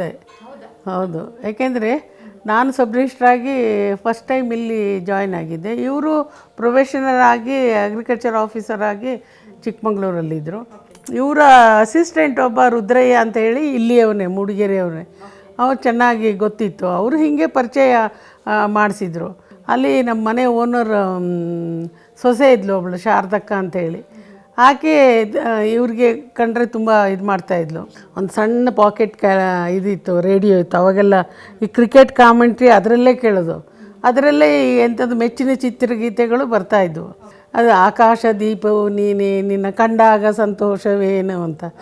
ಈ ಶಾರದಕ್ಕ ಬಾಬಾ ಇಲ್ಲಿ ಅಂತ ನನ್ನನ್ನು ಕರೆದ್ಬಿಟ್ಟು ಈ ಹಾಡು ಕೇಳಿ ನೋಡು ಸ್ವಲ್ಪ, ಅದೇನು ಈ ಅಣ್ಣ ಬಂದಾಗಲಿ ಈ ಹಾಡು ಇಲ್ಲಿ ಬರ್ತದಲ್ಲ ಅಂಥೇಳಿ. ಆಮೇಲೆ ಇವ್ರು ಹೋದ್ಮೇಲೆ ಯಾಕೆ ನಂಗೆ ರೇಗಿಸ್ತಿದ್ದು, ಒಂದು ಅಪ್ಲಿಕೇಶನ್ ಹಾಕೋಣ ಇರಲಿ ಅಂತ. ಯಾವ ಅಪ್ಲಿಕೇಶನ್, ಸುಮ್ಮನೆ ಕೂತ್ಕೋ ಅಂತ ನಾನು ರೇಗಿಸ್ತಿದ್ದೆ. ಅದು ಅಲ್ಲಿಗೆ ಬಿಟ್ಟೋಗಿತ್ತು. ಅರ್ಥ ಆಯ್ತಾ? ಆ ಹಾಡು ಬೇಕಂತಲೇ ಬರ್ತಿತ್ತಾ ಅಥವಾ ನೀವು ಬೇಕಂತಲೇ ಹಾಕೊಂಡು ಆ ರೋಡಲ್ಲಿ ಹೋಗ್ತಾ ಇದ್ರಾ? ಇಲ್ಲ, ಅದು ಆಕಾಶವಾಣಿ ಬರೋದು, ಬರ್ತಿತ್ತು. ಆಕಾಶವಾಣಿ ಈಗಿನಂಗಿಲ್ಲ, ಅವು ಬರ್ತಿತ್ತು. ಫೈನಲಿ ಮೇಡಮ್ ನೀವು ಯಾವಾಗ ಪ್ರಪೋಸ್ ಮಾಡಿದ್ರಿ ಮದುವೆ ಆಗೋಣ ಅಂತ? ನಾನು MLA ಆದಮೇಲೆ ನನ್ನ ರಿಸಲ್ಟ್ ಬಂದಿದೆ. ಎಲ್ಲರೂ ಈ ಮೆರವಣಿಗೆ ಕರ್ಕೊಂಡು ಬರ್ತಾರಲ್ಲ ಸಾಯಂಕಾಲ 5 ಗಂಟೆ, ಗುಳ್ಳನ್ಪೇಟೆ ಅಂತ ಆಲ್ದೂರಿಂದ ಈ ಕಡೆ ಬಂದರೆ, ಈ ಮನುಷ್ಯ ನಾನಲ್ಲಿ ಕುರ್ಚಿ ಮೇಲೆ ಕೂರಿಸಿದ್ರು ಅಂತಂದು ಹಾರ ಹಾಕಿದ್ವಿ. ಯಾರೂ ಹಾರ ಹಾಕಿಲ್ಲ, ಈ ಮನುಷ್ಯ ಯಾಕೆ ಹಾರ ಹಾಕಿದ್ರಲ್ಲ ಅಂತ ನೋಡಿ ಇವರು. ನಾವು ಲಾರಿ ಇಟ್ಕೊಂಡು ಅಲ್ಲಿಗೆ ಹೋಗಿದ್ದು, ಹಾಗಾಗಿ ಅಂಥ ಸಂದರ್ಭದಲ್ಲಿ ನಾವು ಅವೆಲ್ಲ ಯೋಚನೆ ಮಾಡಿಲ್ಲ. ಇವರಿಗೆ ಒಂದು ಕನ್ಗ್ರಾಟ್ಸ್ ಮಾಡಬೇಕಿತ್ತು, ಅದಕ್ಕೋಸ್ಕರ ಹೋಗಿ ನಾವು ಮಾಡಿದ್ವಿ. ಮೇಡಮ್ ಒಳಗೆ ಅವತ್ತೇ ಫಿಕ್ಸ್ ಆಗ್ಬಿಟ್ರಲ್ವಾ ಮೇಡಮ್? ಇಲ್ಲ. ಆಮೇಲೆ ಒಂದು ದಿವಸ ಯಾವತ್ತೋ ಬಂದು ಹೇಳಿದರು, LHL ಬಂದು ಯಾಕೆ ಮದುವೆ ಮಾಡ್ಕೊಳ್ಬಾರ್ದು ಅಂತ ಹೇಳಿ. ನನ್ನ ಹತ್ರ ದುಡ್ಡಿಲ್ಲಪ್ಪ ನಾನು ಮದುವೆ ಮಾಡ್ಕೊಳ್ಳೋಕ್ಕೆ, ಈಗಷ್ಟೇ ಎಲೆಕ್ಷನ್ ಆಗಿದೆ ಅಂತ.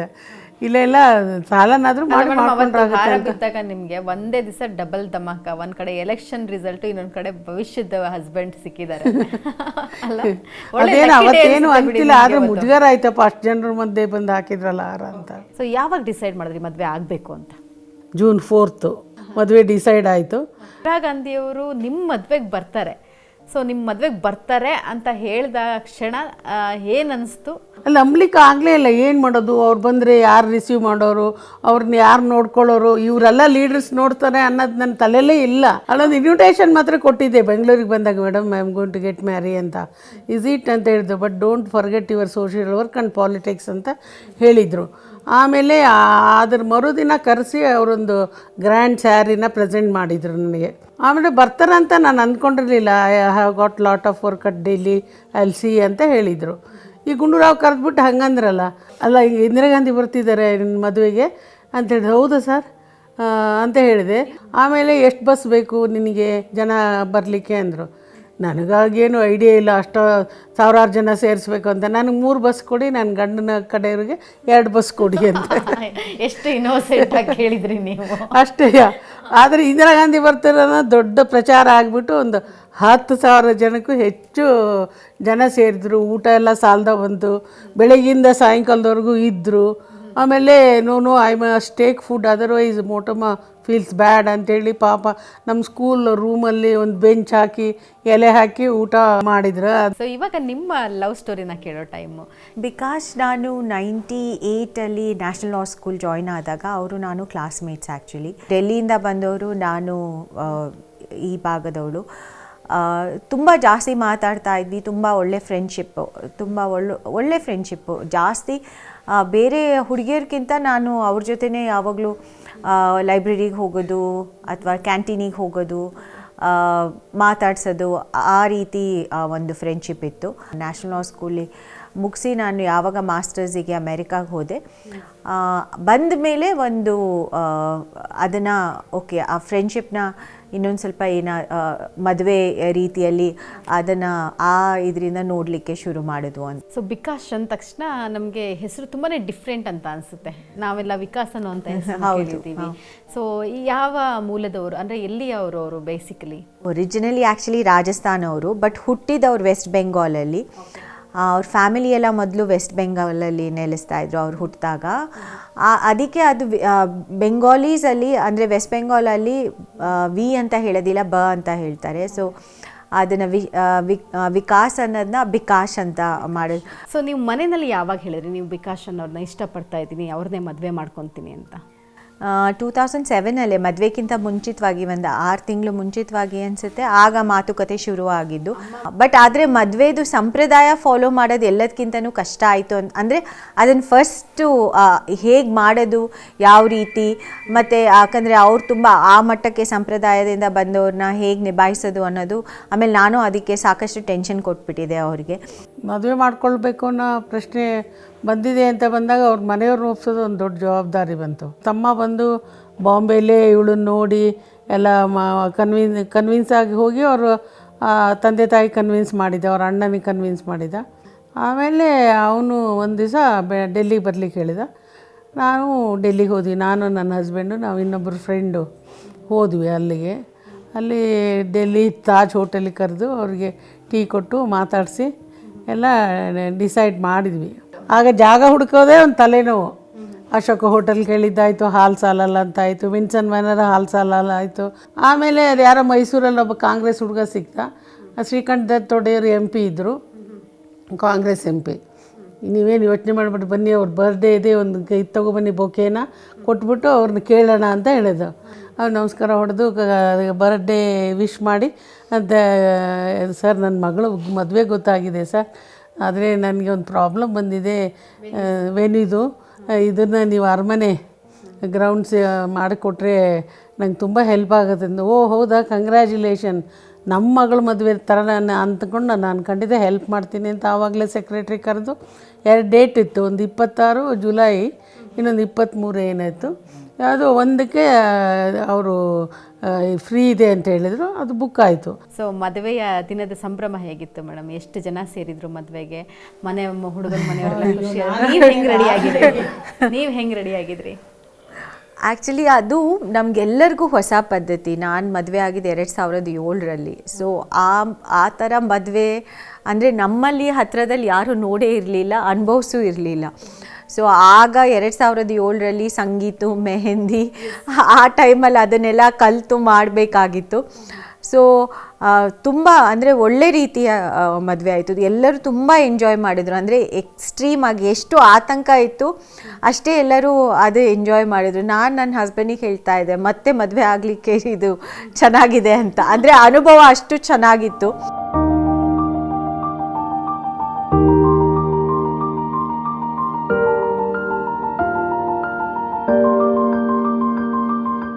ಮೇಡಮ್ ಕೈಲಿ ಒಂದು ಬೋರ್ಡ್ ಇದೆ. ಈ ಬೋರ್ಡಲ್ಲಿ ಇವಾಗ ಮೇಡಮ್ ಈ ಚೀಟಿಗಳಲ್ಲಿರುವಂತಹ ಒಂದು ವರ್ಡ್ ಏನಿದೆ ಅದನ್ನು ಬರೆದು ತೋರಿಸ್ತಾರೆ.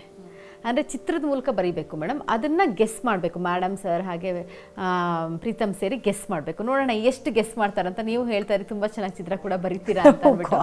ನಿಮ್ಮ ಚಿತ್ರ ಅವ್ರಿಗೆ ಅರ್ಥ ಆಗುತ್ತಾ, ಅವ್ರು ಗೆಸ್ ಮಾಡಿ ಹೇಳ್ತಾರಾ ಅಂತ ಅಂದ್ಬಿಟ್ಟು. Okay, first one.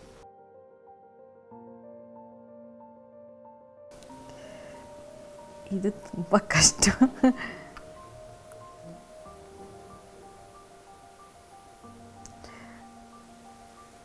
ಓನು ಹೇಗೆ ಬರೀರಿ, ಅವ್ರು ನೋಡೋಣ ನಿಮ್ಮ ಮನಸ್ಸಲ್ಲಿರುವಂಥ ಚಿತ್ರನ ಗೆಸ್ ಮಾಡ್ತಾರ ಅಂತ.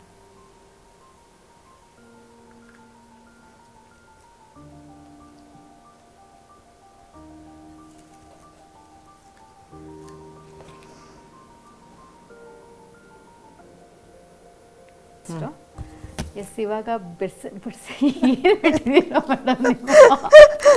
ಇಲ್ಲ, ನೀವು ಹೇಳಂಗಿಲ್ಲ. ನಾನು ನಿಮಗೂ ಹೇಳಂಗಿಲ್ವಾ? ಅಲ್ಲಲ್ಲ, ಇಲ್ಲ ಗೊತ್ತಾಯ್ತು ನನಗೆ. ಓಕೆ, ಗೊತ್ತು ಮಾಡ್ತಾರೆ ಅನ್ಸುತ್ತೆ ಅಲ್ವಾ? ಹಾಂ, ಇದು ಪಾರ್ಲಿಮೆಂಟ್ ಹೌಸ್ ಥರ ಕಾಣ್ತಿದೆ ನನಗೆ. ಅದ ಪಾರ್ಲಿಮೆಂಟ್ ಹೌಸ್ ಥರನೇ, ಆದರೆ ಇದು ಅಸೆಂಬ್ಲಿಲಿ ಕೂತಿರೋದು. ಸೊ ನೆಕ್ಸ್ಟ್ ಹೆಂಗೆ ನೋಡ್ತೀರಾ ನೋಡೋಣ. ನೆಕ್ಸ್ಟ್ ಒಂದು ನೋಡೋಣ ಮೇಡಮ್.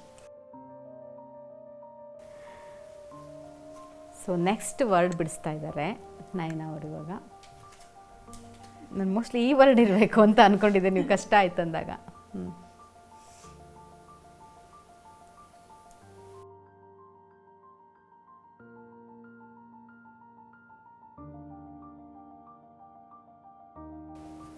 ಕ್ಯಾಮ್ರಾ ತೋರಿಸಿ. ಓಕೆ,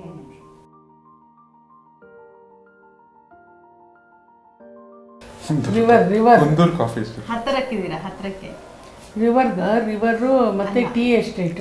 ಇಲ್ಲ, ಅದು ಒಂದು ಹೆಸರು ಹೇಳ್ಬೇಕು ಅದಕ್ಕೆ. ಏನು? ಮೌಂಟನ್ಸ್, ವೆಸ್ಟರ್ನ್ ಘಾಟ್ಸ್, ಇನ್ನು ಹತ್ತಿರದಲ್ಲಿದ್ದೀರಾ? ಮೂಡಿಗೆರೆಯಲ್ಲಿರೋದಾ? ಕಾಫಿ ಎಸ್ಟೇಟ್ ಅಲ್ಲ, ಗವಾತಿನ. ಇಲ್ಲ ಮೇಡಮ್, ಮೂಡಿಗೆರೆಯಲ್ಲೇ ಇದೆ. ಕಾಫಿ ಕೋಟ, ಕಾಫಿ ಪ್ಲಾಂಟೇಶನ್. ಹತ್ತಿರದಲ್ಲಿದ್ದೀರಾ ನೀವು? ಕಾಫಿ ಕೋಟೆ. ಊರಿನ ಹೆಸರು ಅದು ಒಂದು. ಊರಿನ ಹೆಸರು ಹೇಳಂಗಿಲ್ಲ. ಚಿಕ್ಕಮಗಳೂರು. ಚಿಕ್ಕಮಗಳೂರು. ನಯನಾ ಮೋಟಮ್ ಅವರು ತುಂಬಾ ಚೆನ್ನಾಗಿ ಅಡುಗೆ ಮಾಡ್ತಾರೆ. ಓ, ಎಲ್ಲರೂ ಒಟ್ಟಿಗೆನೆ ಹಾಕ್ತಾ ಇದ್ದಾರೆ. ಪ್ರೀತಮ್ ಅವರು ಯಾವತ್ತಾರು ನಿಮ್ಮಲ್ಲಿ ಎಕ್ಸ್ಪೆರಿಮೆಂಟ್ ಮಾಡಿದಾರಾ ನಯನಾ ಅವರು ಅಡುಗೆ ಮಾಡಿ? ಇಲ್ಲ, ಇದುವರೆಗೂ ಆ ಥರ ಏನು ಎಕ್ಸ್ಪೀರಿಯನ್ಸ್ ಬಂದಿಲ್ಲ. ಓಕೆ, ಅದೃಷ್ಟ ಬಂದಿಲ್ಲ. ನಯನಾ ಅವರು ತುಂಬಾ ಚೆನ್ನಾಗಿ ಹಾಡು ಹೇಳ್ತಾರೆ. ಏನ್ ಹೇಳ್ತೀರಾ? ಎಸ್ ಆರ್ ನೋನಾ? No no no no. Bharatanatyam ಮಾತ್ರ ತುಂಬಾ ಚೆನ್ನಾಗಿ ಮಾಡ್ತಾರೆ ಹಾಗಿದ್ರೆ. ಸೊ ಹಾಡಲ್ಲಿ ಹಿಂದೆ ಅಂತೇಳಿ ಹೇಳ್ತಾ ಇದ್ರಿ, ಬಟ್ ಅಮ್ಮ ಚೆನ್ನಾಗಿ ಹಾಡು ಹೇಳ್ತಾರೆ ಅಂತ ಹೇಳ್ತಾ ಇದ್ರಿ. ಸೊ ಮೊಟ್ಟಮ್ಮ ಅವರೇ ಒಂದು ಹಾಡು ಹೇಳ್ತೀರಾ? ಅದೇ ನನಗೆ ಒಟ್ಟಿನಲ್ಲಿ ಈ ಸಿನಿಮಾದು ಲವ್ ಸಾಂಗು ಅದೆಲ್ಲ ಅದಕ್ಕಿಂತ ಹೆಚ್ಚಾಗಿ ಭಾವನಾತ್ಮಕವಾಗಿ ಬರೋಂಥ ಹಾಡುಗಳೇ ಜಾಸ್ತಿ. ಈ ಸೇವಂತಿಗೆ ಚೆಂಡಿನಂಥ ಮುದ್ದು ಕೋಳಿ, ತಾಯಿ ಮಡಿಲಿನಲ್ಲಿ ಬೀಡು ಬಿಟ್ಟ ಮುದ್ದು ಕೋಳಿ, ಸೇವಂತಿಗೆ ಚೆಂಡಿನಂಥ ಮುದ್ದು ಕೋಳಿ, ತಾಯಿ ಮಡಿಲಿನಲ್ಲಿ ಬೀಡು ಬಿಟ್ಟ ಮುದ್ದು ಕೋಳಿ. ಈ ಸೇವಂತಿಗೆ ಚೆಂಡಿನಂತ ಮುದ್ದು ಕೋಳಿಗೆ ನಿಮ್ಮ ಮಡಿಲನ್ನ ತುಂಬಿರೋ ಮುದ್ದು ಕೋಳಿಗೆ ಹಾಗೆ ಒಂದು ಸಿಹಿ ಮುದ್ದು ಕೊಡಿ. ಕೊಡಿ. ಏ ಸೂಪರ್ ಸೂಪರ್. ಸೊ ಒಳ್ಳೆಯ ಹಾಡನ್ನ ಡೆಡಿಕೇಟ್ ಮಾಡಿದ್ರಿ ಮಗಳಿಗೆ. ನನ್ನ ನೆಕ್ಸ್ಟ್ ಸ್ಟೇಟ್ಮೆಂಟಿಗೆ ಹೋಗೋಣ ಇವಾಗ. ಸೊ ನಯನ ಅವರಿಗೆ ಬಹುಬೇಗ ಸಿಟ್ಟು ಬರುತ್ತೆ ಸಣ್ಣ ಪುಟ್ಟ ವಿಚಾರಕ್ಕೆ. ಎಸ್, ಯಾವ ವಿಚಾರಕ್ಕೆ ಸಿಟ್ಟು ಬರುತ್ತೆ ಮೇಡಮ್ ನಿಮಗೆ? ಕೋಪ ಬೇಗ ಬರುತ್ತೆ? ಡಿಸಿಪ್ಲಿನ್ ಇಲ್ದಿದ್ರೆ ಓಕೆ, ತುಂಬ ಬೇಗ ಸಿಟ್ಟು ಬರುತ್ತೆ. ಆಮೇಲೆ ಏನಾದರೂ ಸಿಸ್ಟಮ್ಯಾಟಿಕ್ ಆಗಿ ನಡೀಲಿಲ್ಲ ಅಂದರೆ ನನಗೆ ತುಂಬ ಬೇಗ ಸಿಟ್ಟು ಬರುತ್ತೆ. ಅವಳೇ ರಿಂಗ್ ಮಾಸ್ಟರ್ ಅಂತಲೇ ನಾವು ಹೇಳ್ತಿದ್ದು. ನಯನ ಅವ್ರನ್ನ BJP ಅವ್ರು ಏನಾದ್ರು ಕರೆದ್ರೆ ಪಕ್ಷಕ್ಕೆ ಹೋಗ್ತಾರೆ, ಬಿಜೆಪಿ ಪಕ್ಷ. ಬಟ್ ರಾಜಕಾರಣದಲ್ಲಿ ಭವಿಷ್ಯದಲ್ಲಿ ಏನಾದರೂ ಸಾಧ್ಯ ಇದೆ. ಓಕೆ ಮೇಡಮ್, ನೀವೇನು ಹೇಳ್ತೀರಾ ಈ ಸ್ಟೇಟ್ಮೆಂಟ್? ಇಲ್ಲ, ಸಾಧ್ಯ ಇಲ್ಲ, ಹೋಗಬಾರದು. Thank you so much madam, ಈ ಫನ್ ರೌಂಡಲ್ಲಿ ನಮ್ಮ ಜೊತೆ ಭಾಗವಹಿಸಿದ್ದಕ್ಕೆ. ಸೊ ಕೊನೆಯದಾಗಿ, ರಾಜಕೀಯಕ್ಕೆ ಎಂಟ್ರಿ ಆದಂಥ ಪ್ರತಿಯೊಬ್ಬರಿಗೂ ಕೂಡ ಒಂದು ಗುರಿ ಅಂತ ಇರುತ್ತೆ. ನೀವಂತೂ ಪರ್ಫೆಕ್ಟ್ ಗುರಿಯನ್ನೇ ಇಟ್ಕೊಂಡು ಬಂದಂಥವ್ರು. ಸೊ ರಾಜಕೀಯವಾಗಿ ಯಾವ ಹಂತದವರೆಗೂ ಬೆಳಿಬೇಕು ಅನ್ನೋದು ನಿಮ್ಮ ಗುರಿ? ರಾಜಕಾರಣ ಎಲ್ಲಿವರೆಗೂ ಕರ್ಕೊಂಡು ಹೋಗುತ್ತೆ ಅಲ್ಲಿವರೆಗೂ ಬೆಳೀಲಿಕ್ಕೆ ಇಷ್ಟಪಡ್ತೀನಿ, ಅದೇ ಗುರಿ. ನನಗೆ ಒಂದು ಟೈಮಲ್ಲಿ ಅಟ್ಲೀಸ್ಟ್ ಡೆಲ್ಲಿಯಲ್ಲಿ ರಾಜಕಾರಣ ಮಾಡಬೇಕು ಅಂತ ನನಗೆ ಇಂಟ್ರೆಸ್ಟ್ ಇದೆ. ಮೇಡಮ್, ಒಂದು ಸಚಿವ ಸ್ಥಾನ ನಿಮಗೆ ಒಲಿದು ಬರುತ್ತೆ ಅಂತ ಅಂದರೆ ಅದು ಯಾವುದಾಗಿರಬೇಕು ಅಂತ ನೀವು ಆಸೆ ಪಡ್ತೀರಾ? ಎಜುಕೇಷನ್ ಅಥವಾ ಹೆಲ್ತ್, ಅದರಲ್ಲಿ ಯಾವುದಾದ್ರೂ ಸಿಕ್ಕಿದ್ರೆ it will be a good. ಅಂದರೆ ಎಜುಕೇಷನ್ ನನಗೆ ಅದ್ರ ಬಗ್ಗೆ ನನಗೆ ಜಾಸ್ತಿ ಆಸಕ್ತಿ ಇದೆ. ಸ್ಪೆಷಲಿ ನನಗೆ ಒಂದು ಚಿಂತೆ ಏನಿದೆ ಅಂದರೆ, ನಾವು ಸ್ಪೆಷಲಿ ಸರ್ಕಾರಿ ಶಾಲೆಯಲ್ಲಿ ಓದುವ ಮಕ್ಕಳಿಗೆ ಅವ್ರ ಮುಂದಿನ ಭವಿಷ್ಯ ಏನಾಗಬೇಕು ಅಂತ ಖಾಸಗಿ ಶಾಲೆಯಲ್ಲಿ ಹೋಗೋ ಮಕ್ಕಳಿಗೂ ಅವ್ರಿಗೂ ತುಂಬ ವ್ಯತ್ಯಾಸ ಇದೆ. ಆ ಒಂದು ಭವಿಷ್ಯ ಕಂಡುಕೊಳ್ಳಿಕ್ಕೆ ಅವರು ಇದು ಮಾರ್ಗನೇ ಇಲ್ಲ, ಅವಕಾಶನೂ ಇಲ್ಲ. ಎಲ್ಲೋ ಒಂದು ಕಡೆ ಅದು ನನಗೆ ಕೊರತೆ ಅಂತ ಅನಿಸುತ್ತೆ. ನಿಮ್ಮನ್ನು ನೋಡಿದಾಗ ಎಲ್ಲರಿಗೂ ಕಾಡೋ ಅಂಥ ಮತ್ತೊಂದು ವಿಚಾರ ಅಂತ ಅಂದರೆ ನಿಮ್ಮ ಫಿಟ್ನೆಸ್ ಗುಟ್ಟು. ಸೊ ನಿಮ್ಮ ಫಿಟ್ನೆಸ್ ಗುಟ್ಟು ಏನು ಮೇಡಮ್? ಸ್ವಲ್ಪ ಜಾಸ್ತಿ ಫಿಟ್ನೆಸ್ ಬಗ್ಗೆ ಬೆಳಿಗ್ಗೆ ಎದ್ದು ಬೇಗನೆ ಹೇಳ್ತೀನಿ, 5:30-6 ಗಂಟೆಗೆ ಎದ್ಬಿಟ್ಟು ನಾನು ವಾಕಿಗೆ ಹೋಗ್ತೀನಿ, ಸ್ವಲ್ಪ ಯೋಗ ಮಾಡ್ತೀನಿ. ಬೆಳಿಗ್ಗೆ ಸಾಯಂಕಾಲ ಸ್ವಲ್ಪ ಸ್ಟ್ರಿಕ್ಟ್ ಆಗಿದ್ದೀನಿ. ಅದೇ ಸ್ವಲ್ಪ ಜನ ನಮ್ಮ ಮುಖಂಡರುಗಳು ಇಷ್ಟಪಡೋದಿಲ್ಲ. ನಾನು ಟೈಮಿಂಗ್ ಸ್ವಲ್ಪ ಮೇಂಟೈನ್ ಮಾಡ್ತೀನಿ ಅಂತ. ತುಂಬ ಡಿಸಿಪ್ಲಿನ್ ಆಗಿ ಲೈಫ್ನ ಲೀಡ್ ಮಾಡಲಿಕ್ಕೆ ಇಷ್ಟಪಡ್ತೀನಿ. ಬಟ್ ಆದರೆ ರಾಜಕಾರಣಿಗಳು ಡಿಸಿಪ್ಲಿನ್ ಮಾಡಿದ್ರೆ ಯಾರೂ ಅದನ್ನು ಇಷ್ಟಪಡೋದಿಲ್ಲ. ನಮಗೆ ಒಂದು ಜೀವನ ಇದೆ, ನಮ್ಮದು ಒಂದು ಪರ್ಸ್ನಲ್ ಲೈಫ್ ಇದೆ ಅಂತ ಒಪ್ಕೊಳ್ಳೋಕೆ ಯಾರೂ ರೆಡಿ ಇಲ್ಲ. ಎಸ್ ಮೇಡಮ್, ಕೊನೆಯದಾಗಿ ನಿಮ್ಮ ಕ್ಷೇತ್ರದ ಜನಕ್ಕೆ ಏನಾದ್ರು ಹೇಳೋದು ಬಾಕಿ ಇದ್ದರೆ ಹೇಳ್ಬೋದು. ನನ್ನ ಜನದ ಹಿತದ ಬಗ್ಗೆನೇ ಯೋಚನೆ ಮಾಡ್ತೀನಿ. ಒಂದೊಂದು ಸತಿ ಸ್ಟ್ರಿಕ್ಟ್ ಅನಿಸುತ್ತೆ ಅವ್ರಿಗೆ, ಬಟ್ ಆದರೆ ನನ್ನ ಕೆಲಸದ ಬಗ್ಗೆ ಅತಿಯಾದ ಬದ್ಧತೆ ಇದೆ ನನಗೆ. ಸೊ ಈ ಅವಧಿ ನನಗೇನು 5 ವರ್ಷ ಇದು ಒಂದು ಅವಕಾಶ ಕೊಟ್ಟಿದ್ದಾರೆ, ಅದರಲ್ಲಿ ಅವರಿಗೆ ಸಂಪೂರ್ಣವಾದ ನ್ಯಾಯ ದೊರಕಿಸ್ಲಿಕ್ಕೆ ನಾನು ಖಂಡಿತ ಅವ್ರ ಜೊತೆ ಇರ್ತೀನಿ ಅಂತ, ಅವರಿಗೆ ಕೆಲಸ ಮಾಡಿ ಕೊಡ್ತೀನಿ ಅಂತ ಹೇಳಲಿಕ್ಕೆ ಬಯಸ್ತೀನಿ. ಸರ್, ಇದೀಗ ಹೋಮ್ ಮಿನಿಸ್ಟರ್ ಕಾರ್ಯಕ್ರಮದಲ್ಲಿ ಹೋಮ್ ಟೂರ್ ಮಾಡುವಂತಹ ಸಮಯ. ಮನೆ ಅಂತ ಅಂದಮೇಲೆ ಆ ಮನೆಯ ಜವಾಬ್ದಾರಿ ಸಂಪೂರ್ಣವಾಗಿ ಹೋಮ್ ಮಿನಿಸ್ಟರ್ ಮೇಲೆ ಇರುತ್ತೆ. ಈ ಮನೆಯಲ್ಲಿ ಹೇಗೆ ಅಂತಂದರೆ, ಹೊರಗಡೆ ಕ್ಷೇತ್ರನೂ ಕೂಡ ಅವರೇನೇ ನಿರ್ವಹಿಸಬೇಕು, ಮನೆಯೂ ಕೂಡ ಅವರೇ ನಿರ್ವಹಿಸಬೇಕು. ಅವೆರಡನ್ನೂ ಕೂಡ ಜೀವಮಾನ ಪೂರ್ತಿ ಬ್ಯಾಲೆನ್ಸ್ ಮಾಡಿಕೊಂಡು ಅವರ ತಾಯಿ ಬಂದಿದ್ದರೆ, ಮಗಳು ಇವಾಗ ಅವೆರಡನ್ನೂ ಕೂಡ ಬ್ಯಾಲೆನ್ಸ್ ಮಾಡ್ತಾ ಇದ್ದಾರೆ. ಹಾಗಿದ್ಮೇಲೆ ಮನೆ ಹಾಗೆ ಮನೆಯಲ್ಲಿರುವಂತಹ ನೆನಪುಗಳು, ಮನೆಯಲ್ಲಿರುವಂತಹ ಮನಸ್ಸುಗಳು ಏನು ಹೇಳುತ್ತೆ ಅಂತ ಹೋಮ್ ಟೂರಲ್ಲಿ ತಿಳ್ಕೊಳ್ಳೋಣ. ಮೇಡಮ್, ನಿಮ್ಮ ಮನೆಯನ್ನು ನಮ್ಮ ವೀಕ್ಷಕರಿಗೆ, ನಿಮ್ಮ ಕ್ಷೇತ್ರದ ಜನಕ್ಕೆ ಪರಿಚಯ ಮಾಡಿಸ್ತೀರಾ? ಖಂಡಿತ. ಓಕೆ. ಸೊ ಈ ಮನೆಯನ್ನು ಕಟ್ಟಿ ಎಷ್ಟು ವರ್ಷ ಆಯಿತು ಮೇಡಮ್? 3 ವರ್ಷ ಆಯಿತು. ನಮ್ಮದು ಹಳೆ ಮನೆ ಇಲ್ಲಿಂದ 1 ಕಿಲೋಮೀಟ್ರ್ ದೂರದಲ್ಲಿದೆ. ಅದು ಈಗ ನಮಗೆಲ್ಲ ಮಕ್ಕಳಾಗಿರೋದ್ರಿಂದ ಅವರು ಎಲ್ಲ ಇಲ್ಲಿ ಬಂದಿರ್ತಾರೆ ನಮ್ಮ ಜೊತೆ. ಆಗಾಗ ರಜದಲ್ಲಿ ಬರ್ತಾರೆ ಅಂತ ಒಂದು ಸ್ವಲ್ಪ ಪ್ರತಿಯೊಬ್ಬರಿಗೂ ಒಂದು ರೂಮ್ ಆಗೋ ಥರ ಈ ಮನೇನ ಕಟ್ಕೊಂಡಿದ್ದೀವಿ. ಓಕೆ. ಸೊ ಮನೆಯಲ್ಲಿರುವಂಥ 3 ಜನ ಮಕ್ಕಳಿಗೆ ಹಾಗೆ ತಂದೆ ತಾಯಿಗೆ ರೂಮ್ ಆಗೋ ಥರದಲ್ಲಿ ಒಂದು ಗ್ರೌಂಡ್ ಫ್ಲೋರ್, ಹಾಗೆ ಅದ್ರ ಮೇಲೆ ಒಂದು ಫಸ್ಟ್ ಫ್ಲೋರ್ ಮಾತ್ರ ಇದೆ ಮನೆ. ಸೊ ಆ ಮನೆಯನ್ನು ಕಟ್ಟಿದ್ದಾರೆ. ಮನೆ ಕೂಡ ಒಳಗಡೆ ಬಹಳನೇ ಸೊಗಸಾಗಿದೆ, ಅಂದರೆ ಅತ್ಯಾಪ್ತ ಅನಿಸೋಷ್ಟು ಹಿತವಾಗಿದೆ. ಸೊ ಅದನ್ನು ನಾನು ನಿಮ್ಗೆ ತೋರಿಸ್ತಾ ಹೋಗ್ತೀನಿ, ಬನ್ನಿ ಒಳಗಡೆ ಹೋಗೋಣ. ಮೇಡಮ್, ಮನೆ ಎಂಟ್ರೆನ್ಸ್ನಲ್ಲೇ ಒಂದಷ್ಟು ಗುಡ್ ವೈಬ್ಸ್ನ ಇಟ್ಟಿದ್ದೀರಾ, ಏನು ಹೇಳ್ತೀರಾ? ಇದು ಇನ್ಲೇ ವರ್ಕಲ್ಲಿ ಮಾಡಿರೋ ಗಣಪತಿ. ಯಾರೋ ನಾವು ಅಲ್ಲಿ ಹೊಸ ಮನೆ ಮಾಡಿದ್ವಲ್ಲ ಬೆಂಗಳೂರಲ್ಲಿ, ಅವಾಗ ಪ್ರೆಸೆಂಟ್ ಮಾಡಿದ್ರು. ತುಂಬ ಚೆನ್ನಾಗಿದೆಯಲ್ಲ, ಅಲ್ಲಿ ಇಲ್ಲಿ ಇಡೋದು ಬೇಡ ಅಂತ ಹೇಳಿ ಮನೆ ಇಲ್ಲಿ ಇದಿತ್ತಲ್ಲ, ಇದಕ್ಕೆ ಹಾಕ್ಕೊಂಡಿದ್ವಿ. ಅಲ್ಲೂ ಮನೆ ಮುಂದುಗಡೆನೇ ಹಾಕಿದ್ವಿ. ಒಂದಷ್ಟು ಫೋಟೋಸ್ಗಳಿದೆ. ಸೋನಿಯಾ ಗಾಂಧಿ ಅವ್ರನ್ನ ಮೀಟ್ ಮಾಡಿದ್ದು, ಏನೋ ಸೀರಿಯಸ್ ಆಗಿ ಏನೋ ಹೇಳ್ತಿದ್ದೀರಲ್ಲ ಮೇಡಮ್ ಸೋನಿಯಾ ಗಾಂಧಿ ಅವ್ರಿಗೆ? 4 ನಾ ಸೋತಾಗ ಸೋನಿಯಾ ಗಾಂಧಿನ ನಾನು ನನ್ನ ಫ್ರೆಂಡ್ ಇನ್ನೊಬ್ರು ಈ ಕಡೆ ರುಕ್ಮಿಣಿ ಸಾವ್ಕಾರ್ ಅಂತ ಹೋಗಿ ಭೇಟಿ ಮಾಡಿದ್ವಿ. ಆವಾಗ ಅವರು ನನಗೆ ನಾನು ಸೋತಾಗ ತುಂಬ ಬೇಜಾರು ಮಾಡಿಕೊಂಡು ವುಮನ್ ಕಮಿಷನ್ ಮೆಂಬರ್ಶಿಪ್ ಕೊಟ್ಟಿದ್ರು. ನನಗೆ ಆ ಪೋಸ್ಟ್ ಬೇಡ ಅಂತ ಹೇಳಿದೆ ನಾನು. ಆಗ ಅವರಿಗೆ ಆಶ್ಚರ್ಯದಿಂದ ಅದನ್ನು ಕೇಳ್ಕೊಳ್ತಿದ್ದಾರೆ. ಆಗಲೇ ನನಗೆ ಅವರು 2006ರಲ್ಲಿ MLC ಕೊಟ್ಟಿದ್ದು. ಓಕೆ. ಸೊ ಇದು ಉಪಚುನಾವಣೆಯಲ್ಲಿ ನಿಂತಾಗ ಇವರು ಇಂದಿರಾ ಗಾಂಧಿ ಅವರು ನಿಂತಾಗ ತೆಗೆದಿದ್ದು ಅನ್ಸುತ್ತೆ. ನಾನೇ ಲೀಡ್ ಕೊಟ್ಟಿದ್ದು ಇಲ್ಲಿ, ನನ್ನ ಕಾನ್ಸ್ಟಿಟ್ಯೂನ್ಸಿಲೇ ನಾವು ಲೀಡು. ತಾರಾದೇವಿ ನಾನು ಭಾಳ ಓಡಾಡಿದ್ವಿ. ಅದೇ ಅವ್ರಿಗೆ ಭಾಳ ಖುಷಿಯಾಗಿತ್ತು ಅವ್ರಿಗೆ. ಮನಮೋಹನ್ ಸಿಂಗ್ ಅವರು ಇದು central planning commission deputy chairman ಆಗಿದ್ದಾಗ ಬೆಂಗಳೂರಿಗೆ ಬಂದಿದ್ದರು. ಕೃಷ್ಣ ಅವರು ಚೀಫ್ ಮಿನಿಸ್ಟ್ರು. ಇದು ಈ ಕಡೆ ಇರೋದು ವೆಂಕಟಗಿರಿ ಗೌಡ ಅಂತ ಹೇಳಿ ಅವಾಗ ಫೈನಾನ್ಸ್ ಇದ್ರದ್ದು ಚೇರ್ಪರ್ಸನ್ ಆಗಿದ್ರು. ಎಸ್ ಎಂ ಕೃಷ್ಣ ಅವರ ಅವಧಿಯಲ್ಲಿ ಕೂಡ ನಿಮಗೆ ಬಹಳಷ್ಟು ಆಪರ್ಚುನಿಟಿ ಸಿಕ್ತು? ಬಹಳಷ್ಟಲ್ಲ, ಜಾಸ್ತಿನೇ. ಓಕೆ. ಸೊ ಇವತ್ತಿಗೂ ಕೂಡ ಎಸ್ ಎಂ ಕೃಷ್ಣ ಅವರ ಅವಧಿನಲ್ಲಿ ನೀವು ಮಾಡಿರುವಂಥ ಹಲವಾರು ಕೆಲಸಗಳನ್ನ ಜನನೂ ಕೂಡ ನೆನಪು ಮಾಡ್ಕೋತಾ ಇರ್ತಾರೆ, ಗುರುತಿಸ್ತಾ ಇರ್ತಾರೆ. ಅದ್ರ ಬಗ್ಗೆ ಏನು ಹೇಳ್ತೀರಾ? ಅಯ್ಯೋ, ಅವರನ್ನು ನನ್ನ ಲೈಫಲ್ಲಿ ಮರೆಯಂಗೇ ಇಲ್ಲ. ಅವರು ಒಂಥರ ನನಗೆ ಗಾಡ್ ಫಾದರ್ ಇದ್ದ ಹಾಗೆ. ಸೊ ಇವಾಗ ಹಾಲಿಗೆ ಎಂಟ್ರಿ ಆಗಿದ್ದೀವಿ. ಹಾಲಲ್ಲೂ ಕೂಡ ಸಾಕಷ್ಟು ನೆನಪುಗಳು.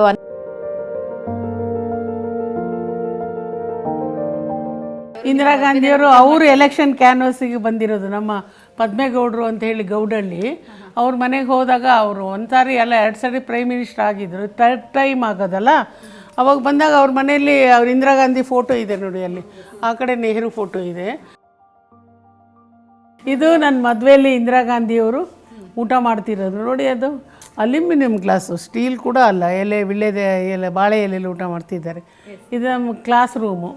ಅಲ್ಲಿ ಬಾಗಿಲೆಲ್ಲ ಕಾಣ್ತಿದೆಯಲ್ಲ, ಅದು ಗುಂಡೂರಾವ್. ಇದು ನಮ್ಮ ಡಿ ಬಿ ಚಂದ್ರೇಗೌಡರು.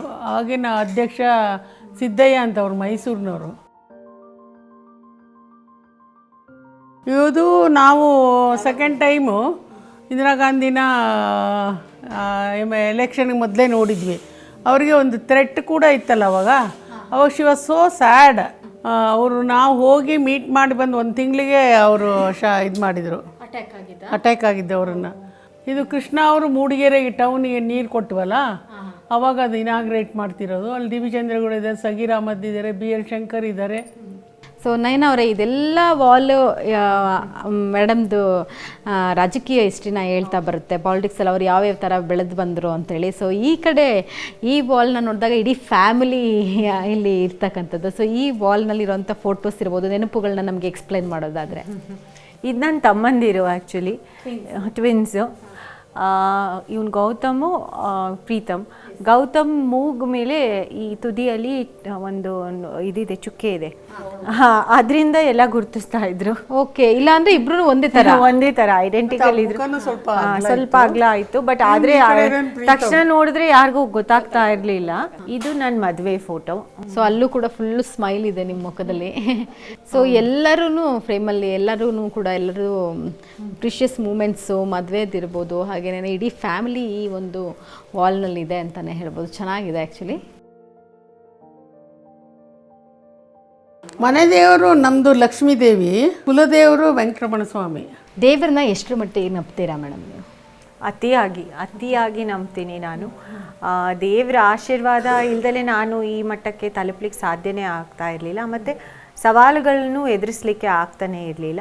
ಸೊ ದೇವ್ರ ಮನೆ ಪಕ್ಕನೇ ಡೈನಿಂಗ್ ಹಾಲ್ ಇದೆ. ಸೊ ಡೈನಿಂಗ್ ಹಾಲ್ನಲ್ಲಿ ಯಾವ ಥರ ನೀವು ಟೈಮ್ನ ಸ್ಪೆಂಡ್ ಮಾಡ್ತಾ ಇರ್ತೀರಾ? ಬೆಳಿಗ್ಗೆ ತಿಂಡಿ ಯೂಶಲಿ ಒಟ್ಟಿಗೆ ಮಾಡ್ತೀವಿ ಸೇಮ್ ಸಮಯದಲ್ಲಿ. ಸೊ ಎಲ್ಲರೂ ಒಟ್ಟಿಗೆ ಸೇರಿದಾಗ ನೀವು ಡಿಸ್ಕಸ್ ಮಾಡುವಂಥ ವಿಚಾರ ಯಾವುದು?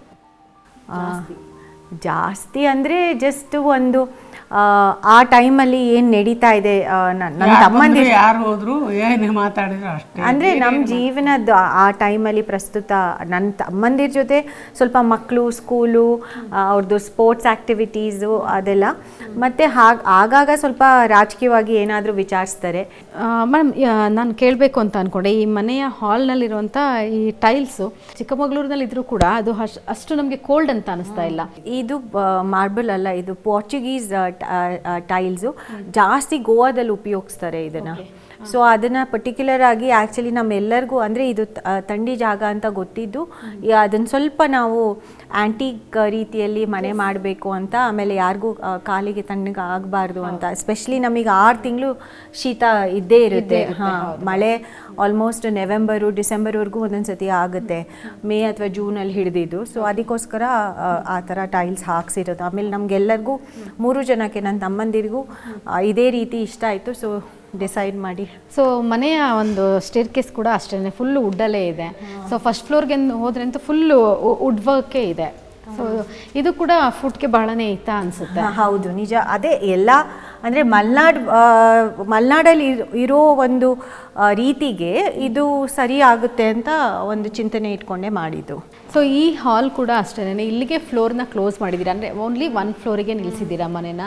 ಅದೇ ಆ್ಯಕ್ಚುಲಿ ಬಿಕಾಸ್ ನಮಗೆಲ್ಲರೂ 3 ಜನಕ್ಕೂ ಮಕ್ಕಳಿರೋದ್ರಿಂದ ಎಲ್ಲರೂ ಹತ್ರದಲ್ಲಿ ಇರಬೇಕು ಅಂತ. ಸೊ ಇಲ್ಲೂ ಒಂದು ಲಿವಿಂಗ್ ಏರಿಯಾ ಇದೆ, ಇಲ್ಲಿ ಯಾವ ಥರ ಟೈಮ್ನ ಸ್ಪೆಂಡ್? ಜಾಸ್ತಿ ನಾನು ಇಲ್ಲಿ ಕೂರ್ತೀನಿ, ಕೂರ್ಲಿಕ್ಕೆ ಇಷ್ಟಪಡ್ತೀನಿ ಆ್ಯಕ್ಚುಲಿ.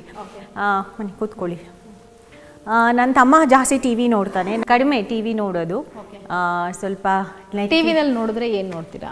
ಆ್ಯಕ್ಚುಲಿ ಟಿ ವಿಯಲ್ಲಿ ನೋಡಿದ್ರೆ ನಾನು ಜಾಸ್ತಿ ಸ್ವಲ್ಪ ನೆಟ್ಫ್ಲಿಕ್ಸು, ಹಾಟ್ಸ್ಟಾರ್ ಆ ಥರ ಏನಾದರೂ ಶೋಸ್ನ ನೋಡಲಿಕ್ಕೆ ಇಷ್ಟಪಡ್ತೀನಿ. ಸೊ ಇವಾಗ ನೀವು ಎಂಟ್ರ್ ಆಗ್ತಾ ಇರೋದು ಮೇಡಮ್ ಬೆಡ್ರೂಮು. ಆ್ಯಕ್ಚುಲಿ ಹೆಚ್ಚು ಕಡಿಮೆ ಬೆಂಗಳೂರಲ್ಲೂ ಮನೆ ಇದೇ ರೀತಿ ಇರೋದು, ತುಂಬ ಅಂಡರ್ಸ್ಟೇಟೆಡ್ ಈ ವಿಚಾರಗಳಲ್ಲೆಲ್ಲ.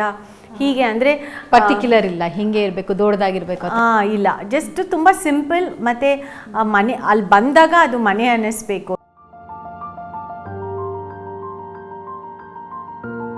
ಎಸ್ ನಯನ ಅವರೇ, ನಿಮ್ಮ ಬಾಲ್ಯದಿಂದ ಹಿಡಿದು ಇವತ್ತಿನವರೆಗೂ ನಯನ ಮೋಟಮ್ಮ ಅಂತಂದರೆ ಬರೀ ನಾವು ವಿಧಾನಸಭೆಯಲ್ಲಿ ಮಾತ್ರ ನೋಡ್ತಾ ಇದ್ವಿ, ಅವರ ರಾಜಕೀಯ ಜೀವನದ ಬಗ್ಗೆ ಒಂದಷ್ಟು ತಿಳ್ಕೊಂಡಿದ್ವಿ. ಬಟ್ ನಿಮ್ಮ ಪರ್ಸ್ನಲ್ಲು, ನಿಮ್ಮ ಮನಸ್ಸು, ನಿಮ್ಮ ಎಮೋಷ್ನಲ್ ಎಲ್ಲವನ್ನು ನಮ್ಮ ಜೊತೆ ಹಂಚ್ಕೊಂಡ್ರಿ. ಜೊತೆಗೆ ಮೋಟಮ್ಮ ಅವರು ಕೂಡ ಮತ್ತೊಮ್ಮೆ ನಮಗೆ ರೀಕಾಲ್ ಆಯಿತು ಅವ್ರ ಇಡೀ ಹಿಸ್ಟ್ರಿ ಅಂತ ಹೇಳ್ಬೋದು. ಮನೆ ತೋರಿಸಿದ್ರಿ, ನಿಮ್ಮ ಮನಸ್ಸುಗಳನ್ನ ಹಂಚ್ಕೊಂಡ್ರಿ, ಖುಷಿ ಹಂಚ್ಕೊಂಡ್ರಿ, ಹಾಗೆಯೇ ಎಮೋಷನ್ ಎಲ್ಲ ಹಂಚ್ಕೊಂಡ್ರಿ. ಥ್ಯಾಂಕ್ ಯು ಸೋ ಮಚ್ ನಮ್ಮ ಕಾರ್ಯಕ್ರಮದಲ್ಲಿ ಭಾಗವಹಿಸಿದ್ದಕ್ಕೆ. ಥ್ಯಾಂಕ್ ಯು ರಕ್ಷಾ, ನಮಗೂ ಖುಷಿ ಆಯಿತು ನೀವಿಷ್ಟು ದೂರ ಬಂದು ಮೂಡಿಗೆರೆವರೆಗೂ ಬಂದು ಈ ಒಂದು ಕಾರ್ಯಕ್ರಮನ ರೆಕಾರ್ಡ್ ಮಾಡಿದ್ದಕ್ಕೆ. ನಿಮಗೆಲ್ಲ ಮಲೆನಾಡು ಇಷ್ಟ ಆಯಿತು ಅಂತ ನಾನು ಅಂದ್ಕೊಳ್ತೀನಿ. ಮತ್ತೆ ಮೂಡಿಗೆರೆಗೆ ಬನ್ನಿ ಅಂತ ಹೇಳಲಿಕ್ಕೆ ಇಷ್ಟಪಡ್ತೀನಿ. Okay, thank you so much. ವೀಕ್ಷಕರೇ, ಮಲೆನಾಡ ಮನಸ್ಸುಗಳು ಯಾವ ರೀತಿಯಾಗಿದೆ ಅಂತೇಳಿ ಇವತ್ತಿನ ಹೋಮ್ ಮಿನಿಸ್ಟರ್ ಕಾರ್ಯಕ್ರಮದ ಎಪಿಸೋಡ್ನಲ್ಲಿ ನೀವೆಲ್ಲರೂ ಕೂಡ ತಿಳ್ಕೊಂಡ್ರಿ ಅಂತ ಭಾವಿಸ್ತೀನಿ. ಇವತ್ತಿನ ಎಪಿಸೋಡ್ ನಿಮ್ಮೆಲ್ಲರಿಗೂ ಇಷ್ಟವಾಗಿದೆ ಅಂತ ಭಾವಿಸ್ತೀನಿ. ಮುಂದಿನ ವಾರ ಮತ್ತೊಬ್ಬರು ವಿಶೇಷ ಅತಿಥಿಯೊಂದಿಗೆ ನಾನು ನಿಮ್ಮ ಮುಂದೆ ಇರ್ತೀನಿ. ಅಲ್ಲಿವರೆಗೂ ಮಿಸ್ ಮಾಡದೆ ನೋಡ್ತಾ ಇರಿ ನೇರ, ದಿಟ್ಟ, ನಿರಂತರ ಸುದ್ದಿಗಾಗಿ ಏಷ್ಯಾನೆಟ್ ಸುವರ್ಣ ನ್ಯೂಸ್.